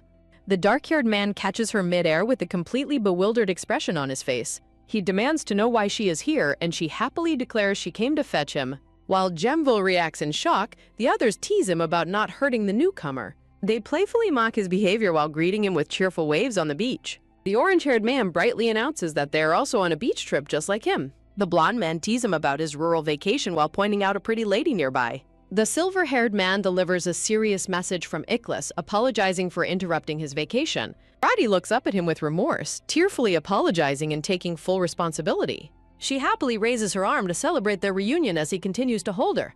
Although Jumvel thanks them for coming, he firmly requests that they all return home. Jumvel turns his back, coldly declaring that he has no intention of returning to the guild. His colleague dismisses the claim, but Genville grimly reiterates that he is entirely serious. The subordinate and blonde man plead with him to change his mind and return.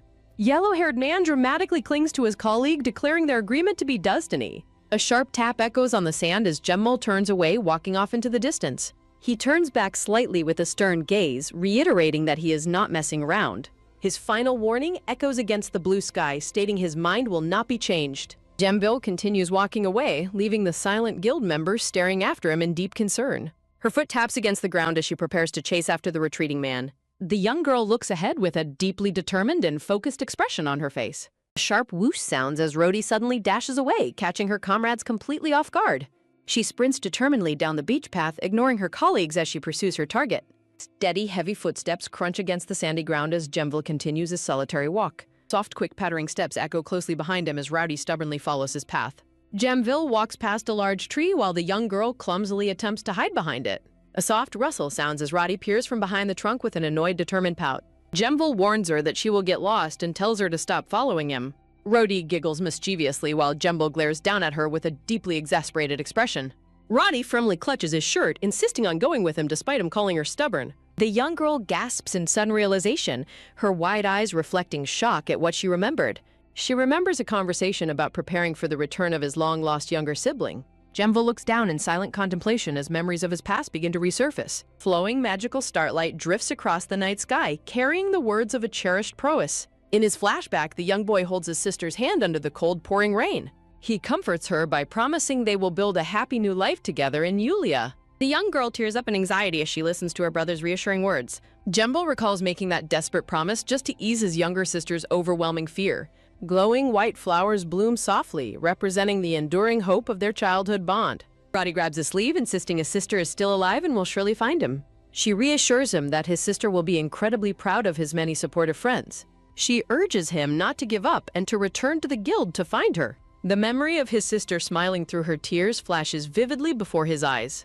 Present Rhodey beams a bright, warm smile, surrounded by lovely white roses of hope. Overcome with emotion, Jemvil pulls her into a tight, silent embrace on the beach.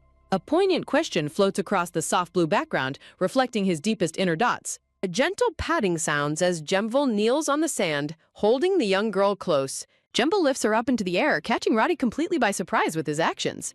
Smiling gently, he relents and agrees to return since she is begging him so desperately. Jemvil offers to head back, but retracts when the young girl hesitates in response. With a sudden leap, Rhodey clings to Jemvil and insists on going with him. Holding her close, Jemvil asks if anyone mistreated her during his absence, which she denies. Rhodey expresses her deep gratitude to Jemvil as she rests her head on his shoulder. Jemvil reassures her that she has no reason to shrink back as long as she learns. Rhodey tearfully promises to stop calling him Mister, bringing a warm smile to his face. Jemvil's pleased agreement to her promise echoes against the bright, sunny sky. Carrying the young girl on his back, Jemvil walks away together with her toward the guild. Bright morning sunlight filters through fresh flowers, welcoming a peaceful new day for everyone. Inside the quiet mansion, a framed photo on the desk captures their happy beach memories. Recalling her promise, the young girl knocks on the door, excited for his return. Roddy looks around the hallway, starting to notice something is amiss in the quiet mansion. Rhodey realizes that the rooms and hallways of the mansion are completely empty. Exhausted, Rhodey looks around the courtyard and realizes Lexiad is nowhere to be found. Rhodey looks deeply concerned and worried about Lexiad's sudden mysterious absence. At night, a hand pulls back the window curtains of the dark mansion. Lexiad stands by the window, staring out into the night with a sad expression. A quiet thought wonders if something urgent has suddenly come up to cause this. The dark-haired man in a suit gravely announces that Lexiad is no longer coming. Roddy throws a dramatic fit, loudly accusing the boss of unfairly kicking Lexiad out. Pouting with puffed-up cheeks, the young girl fumes over the loss of her friend. Roddy looks dejected as she laments that their plans to play together are ruined. Resigned to her lonely day, Rowdy decides to go study first and walks away. Hand holds a test paper marked with a perfect score of 100 points. Rhodey excitedly shows her perfect test score to Fadrid, who commends her neat handwriting. Fadrid proposes raising the difficulty of her lessons now that she can read and write. Rowdy boasts about writing in 3 languages, leaving Fadrid speechless with a blank stare. Fadrid questions if Excian taught her those languages, and Rhodey nervously denies it. Fadrid tells her to refuse learning such words from Akisian, and she happily complies. Chibi faces of her comrades appear in her thoughts as she ponders her choices. Fadrid tells her she can hit Ikusian if he teaches her inappropriate words again. Rhodey questions his advice on physical force, but Fadrid firmly stands by his word. Clenching her fists, Rhodey passionately declares that she wants to become wealthy very quickly. She envisions a joyful future of living happily with Jeno and Barry. Fadrid decides to test her readiness for a mission, opening a desk drawer. Fadrid presents a jewelry box containing a sparkling sapphire and a dark rock. Fadrid presents a hypothetical reward scenario, letting her choose first between the 2 items. Roddy immediately chooses the gemstone, prompting Fadrid to ask about her reasoning. Fadrid hands her the sapphire, confirming her choice and letting her keep it. Rhodey accepts the sapphire, politely thanking him while contemplating her choice. Fadrid reveals that the seemingly plain rock is actually worth much more than the sapphire. Rhodey stares in utter shock and disbelief as she processes the unexpected truth. Roddy grunts in surprise as Fadrid places the heavy, dark rock into her small hands. A quiet question arises, wondering about the true nature of the mysterious object. A close-up shows the rough, dark purple object resting in her open hand. Fadrid explains that the object is actually a highly valuable demonic beast's heart. Fadrid details its rare properties, explaining its use in making magic stones and scrolls. A heavy weight representing her failed choice humorously presses down on Roddy's head. Fadrid asks what she would choose now, and she regretfully admits she wants the other. Fadrid smiles with gentle amusement at the young girl's dramatic change of heart. Fadrid explains that completing a mission is good, but assessing the value of items is equally important. Fadrid chides the young newbie for failing to distinguish such a simple difference during her test. Fadrid notes that although the newbie possesses a highly unique ability, it requires proper application. Fadrid points out that having unique eyes is useless if she cannot distinguish valuable items correctly. Fadrid suggests she could take regular missions, but warns of the consequences of repeating her failure. He warns that colleagues might complain and label her an inefficient nuisance if she fails on missions. Seeing her completely demoralized, Fadrid reassures Rhodey that her eyes are indeed special compared to others. He proposes a better alternative where she utilizes her clairvoyance to handle only highly critical requests. When Fadrid asks which path sounds better, Rhodey enthusiastically chooses the most important missions. Fadrid warns her not to showcase her clairvoyance carelessly, as she could become a target. A dark, threatening silhouette holds a sharp knife near Roddy's neck, illustrating the potential danger. Fadrid gravely warns that she has only been lucky to avoid such danger so far. He explains that her unique ability truly shines when used in the right place and time. Reinvigorated, Rhodey enthusiastically promises to listen to Fadrid's guidance, earning his satisfied approval. Fadrid prepares a reward, noting she is already performing well enough in her lessons. Fadrid presents Rhodey with a small fabric pouch as a reward for her perfect score. Roddy beams with absolute joy and excitement as she holds her hard-earned reward. She opens the pouch to find sparkly, colorful candies, eagerly planning to boast to everyone. Rowdy happily skips down the hallway, deciding to show the boss first and request Lexiad's return. Rhodey suddenly halts in surprise as she notices someone else standing in the corridor. A stunning, elegantly dressed blonde woman wearing a lavish blue cloak appears before her. Flustered, Chibi Rhodey politely apologizes and informs the guests that outsiders are restricted from this area. The beautiful blonde woman kindly explains she has a scheduled appointment with Mr. Iklis. The elegant woman steps up the stairs, asking if Iklis is currently on the 3rd floor. Roddy is shocked to learn the guest is the Imperial Princess who has important business. The blonde princess warmly introduces herself as Sister Lily and asks to be called that. Together, Lily and Rowdy arrive in front of the boss's grand double doors. Lily sighs with a mix of anticipation and anxiety before preparing to enter. Lily asks if Roddy is scared of the boss, but Roddy admits she is just nervous. Lily confidently suggests they enter now, catching the blonde woman slightly off guard. A hand turns the golden doorknob, opening the entrance to the boss's private office. They enter the office, and Iklis notes she likely picked up Rhodey on her way. Lily greets Iklis warmly while Rhodey stands quietly by her side, holding her hand. Iklis questions her visit, but Lily explains she came personally because he did not reply. Lily gazes at him intently, reminding Iklis of a marriage proposal she had previously made. Lily directly asks what Iklis thought about her proposal to marry him. Rhodey is utterly stunned, completely frozen in shock by the sudden mention of marriage. The shocking realization that the boss might marry Princess Lily sends Rhodey into a panic. Rhodey gapes in utter disbelief, mentally screaming about this monumental breaking news gossip. Rhodey immediately turns to bolt away, eager to share the massive news with Fadrid first. Before she can escape, Iklis grabs her by the collar, asking where she thinks she is going. Roddy nervously makes an excuse about the bathroom, but Iklis threatens her if she spreads the rumor. Iklis pinches her nose, knowing her mouth is already eager to gossip about the proposal. Roddy desperately pledges her loyalty, but Iklis tells her to wipe the drool first. Turning back to Lily, Iklis dismisses her request, stating he is busy, unlike some people. Iklis confidently boasts of his own qualities, while Lily flatly states he is not her standard. Lily insists that a high-standard person would choose her, listing her wealth, power, and beauty. Iklis leans in close and whispers in Lily's ear, asking if she knows she is oblivious. Iklis flatly rejects her, stating she is not his type, leaving Lily completely stunned. When Lily asks about his ideal type, Iklis describes a simple commoner, rejecting her date offer. Lily suggests Iklis might eventually grow to like her, but Iklis immediately shuts down the idea. Clenching her dress, Lily asks if he is truly completely uninterested, which Iklis flatly confirms. Looking highly exasperated and distressed, Lily formally addresses Iklis once more. Acrylis coldly tells her he is busy and demands to know how much longer she will waste his time. Walking away, Iclis points out that her royal pride is stopping her from simply asking for his help. Iclis suggests that Lily has run out of viable marriage options because everyone else falls short. Iclis reasons that marrying him would provide her with a valuable noble title.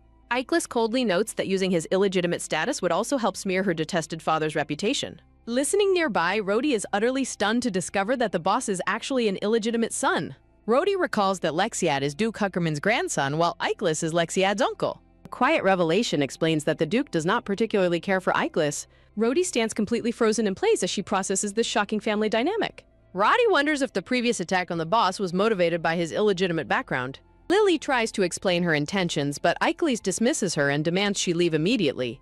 Lily admits she wanted to ally with him to get back at someone they both dislike. Iclis counters that there is no mutual benefit for him to join forces with her. Iclis bluntly tells Lily that she has nothing of value to offer him. Iclis warns her that her actions will only look like a spoiled princess's childish rebellion. He advises her to choose her opponents wisely if she ever hopes to challenge someone properly. Sitting on his lap, Rowdy asks why he dislikes the pretty princess, but Iclis claims he is more handsome. Chibi Iclis glares at Roddy, demanding she agree with his self-proclaimed superior looks. Rhodey changes the subject to proudly show off the candy pouch she received as a reward from Fadrid. Iclis briefly praises her achievement, bringing a sweet smile to the young girl's face. The boss looks back at her as Roddy suddenly addresses him with a more serious expression. Rhodey expresses her concern about the potential consequences of turning away such an important princess. Roddy sadly notes that the princess looked as though she was on the verge of tears. Iclis reassures her that he is not afraid of any potential danger that might arise from this. Rhodey is horrified as she imagines the boss taking extreme measures to solve their political problems. Iclis pinches her face, teasingly declaring her an accomplice now that she has heard everything. Chibi Rhodey happily munches on strawberry candy as Iclis tells her to leave now that she is fed. Rhodey surprises the boss by suddenly declaring her firm intention to protect him if danger ever comes. Rhodey explains she decided to befriend the princess to protect him from any future threats. Chibi Roddy puffs her cheeks proudly, eagerly seeking his praise for her clever utility. Boss gives a warm, amused smile, teasingly saying he is deeply moved by her devotion.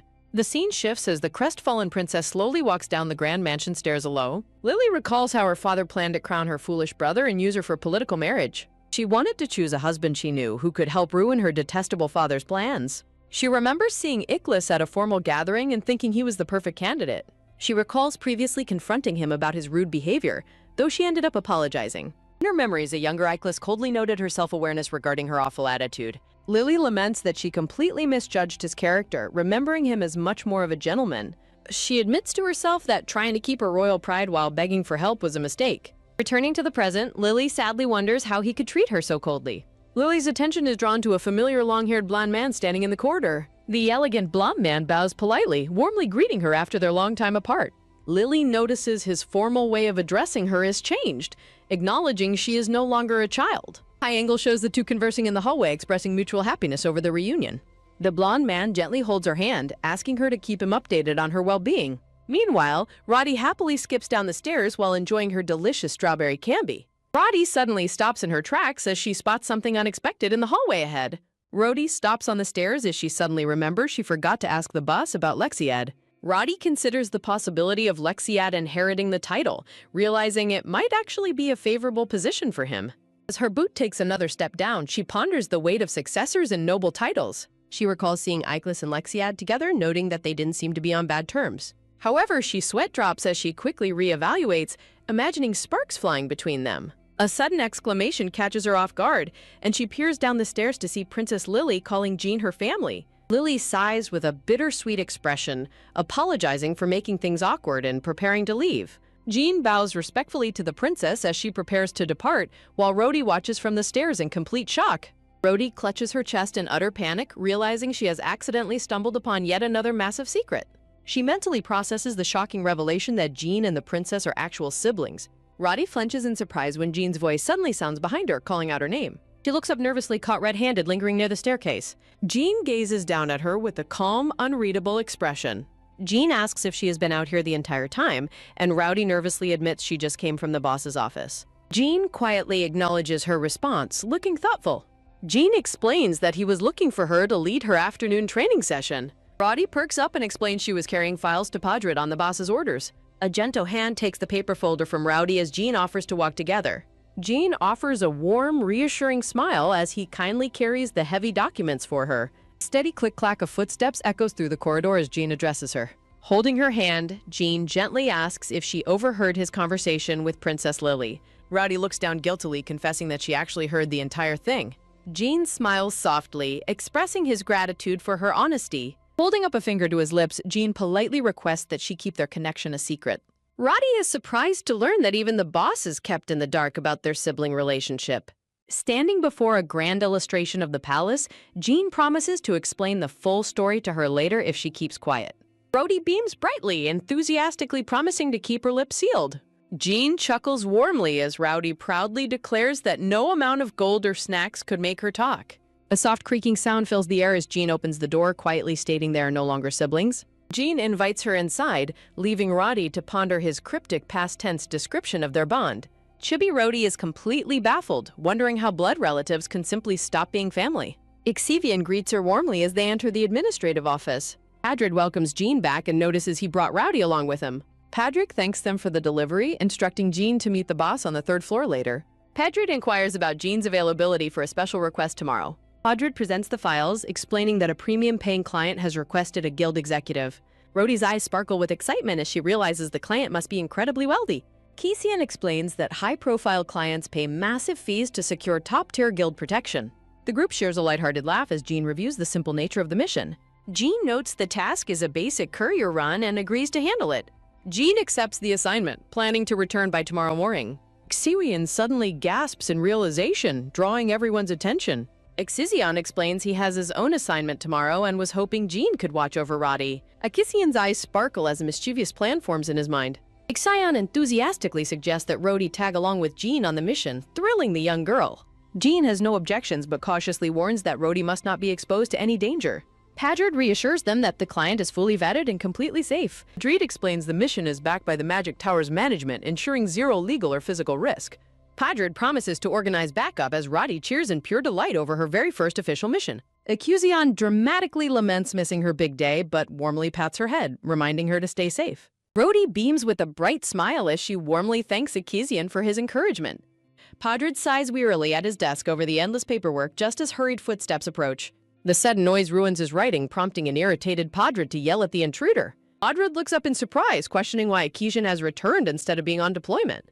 Out of breath and visibly panicked, Ixivian desperately demands to know her rodeos. Padrid calmly explains she is already on her way, causing Ixivian to curse in sheer panic. An ominous question hangs in the air, asking what terrible event has occurred. Ixivian breaks the horrifying news that Miriam was recently found murdered, leaving Padrid completely stunned. Meanwhile, Roddy happily strolls hand-in-hand with Jean toward their waiting carriage under a dark sky. Clutching her colorful lollipop, Roddy reacts with wide-eyed surprise to a sudden revelation. A sparkling star-patterned bow with a dark gem sits beautifully in her red hair. Jean warmly compliments her new accessory, and Roddy joyfully promises to cherish his gift forever. Roddy sweetly adds that she will treasure the delicious lollipop he gave her as well.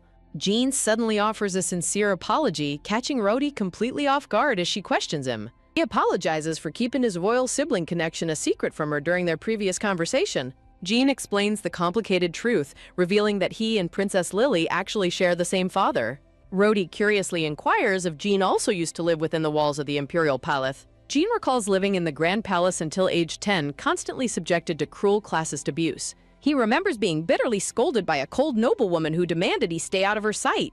His mother desperately pressured him to excel, hoping to earn the distant emperor's attention. She tearfully pleaded with him to endure the pressure just a little longer for her sake. The painful memory of enduring those harsh expectations for his mother's sake weighs heavily on him. Roddy wonders why he left, and Jean explains his presence made the palace nobles highly uncomfortable. He reflects on how yesterday's encounter was his very first reunion with the princess since his departure. Roddy quietly contemplates his words while thoughtfully enjoying her sweet lollipop. Roddy asks about their age difference, and Jean reveals the princess is 2 years younger than him. Roddy excitedly notes the boss shares the same age difference, which Jean calmly acknowledges he knows. Sensing her intense stare, Jean curiously asks why she is looking at him so strangely. Roddy doubts the boss's claimed age, though Jean remains skeptical of her playful theories. Roddy warmly expresses her gladness that he left the palace, prompting Jean to ask for her reason. She simply explains that it is because he is such a kind and warm-hearted person. Jean is visibly touched by her pure-hearted compliment, staring at her in quiet appreciation. Roddy playfully explains that the palace foolishly let him go because they failed to recognize his gentle nature. She adds that if he had stayed there, he wouldn't be with her now, which she would hate. She mentions that Padrid also told her having Jean around is an absolute blessing. With a beaming, cheerful smile, Rowdy enthusiastically declares that she completely agrees with Padrid. Deeply moved, Jean smiles down at her with immense warmth and calls her name. Mugly and Serenia suddenly approach, playfully asking what secrets the two are whispering about. Rhodey cheekily declares their conversation a secret, leaving Mugly dramatically lamenting being left out. A cute, tearful chibi graphic expresses a lighthearted apology for the playful exclusion. Mugly begs to pinch her chubby cheeks as compensation, and Rowdy generously grants permission. Mugly happily squishes her soft cheek, much to Rhodey's slight but adorable discomfort. Serenia quickly reprimands Mugly for his behavior, though he defends himself by citing Rowdy's permission. Rhodey cheerfully confirms she allowed it, leaving Serenia staring in silent, defeated amusement. Mugly shamelessly begs Rowdy to praise him to Exilian, but is immediately shut down by their senior. Senior apologizes to Jean for the group's antics, announcing that the carriage repairs are finally complete. He calls out to Serenia as they prepare their equipment to depart on their journey. He instructs Serenia to ride ahead on horseback, ignoring her complaints as they coordinate who will drive. Serenia reluctantly takes the reins, grumbling as he reminds her she came along specifically to escort Rhodey. As they prepare to ride, they discuss their vital cargo, a groundbreaking artificial heart prototype. Serena wonders aloud to her colleague about the possibility of resurrecting the Beb. The carriage travels through the town as a mysterious voice answers evasively. Jean watches silently from a distance as the carriage and escorts finally arrive. Roddy reflects on resurrecting the dead before observing a remarkably pale laboratory scientist wearing glasses. Camille introduces himself to Jean, who responds by offering his name in return. Camille questions the extra personnel, but Jean reassures him they are only present to assist. Camille explains that the cargo is secured in a magical box designed to endure physical impact. Jean expresses his relief that the cargo is safe from physical damage. As Camille explains the delivery destination, Rhodey peers out and suddenly makes a shocking discovery. Mugly notices Roddy's sudden distress, prompting her to urgently warn him that something is deeply wrong. Rhodey insists they cannot depart yet, desperately begging Mugly to help her capture Camille. Rhodey emphasizes the need for stealth, leaving Mugly completely bewildered by her sudden demands. Rhodey abruptly rushes over to Jean, calling out his name to halt the departure. Jean asks what is wrong, and Roddy points to the brooch she gifted her earlier. Rhodey fabricates a lie, claiming Mugly stole her brooch to swap it with his own. Jean silently gazes down at Rhodey, processing her strange explanation with a serious look. Camille questions Roddy's presence, but Jean defends her while Camille impatiently urges them to leave immediately. Camille silently judges the guild's professionalism while Roddy watches him closely, hiding behind Jean. Jean coldly guarantees the safe delivery, prompting Camille to apologize for his tense and impatient behavior. Camille continues to stress the mission's importance as the heavy cargo is loaded into the carriage. Rowdy suddenly interrupts the loading process, warning the handlers not to lift the box that way. Rowdy shocks everyone by declaring that the magical box has been switched and is completely empty. Roddy grimly reveals that instead of the prototype heart, there is a dead body hidden inside.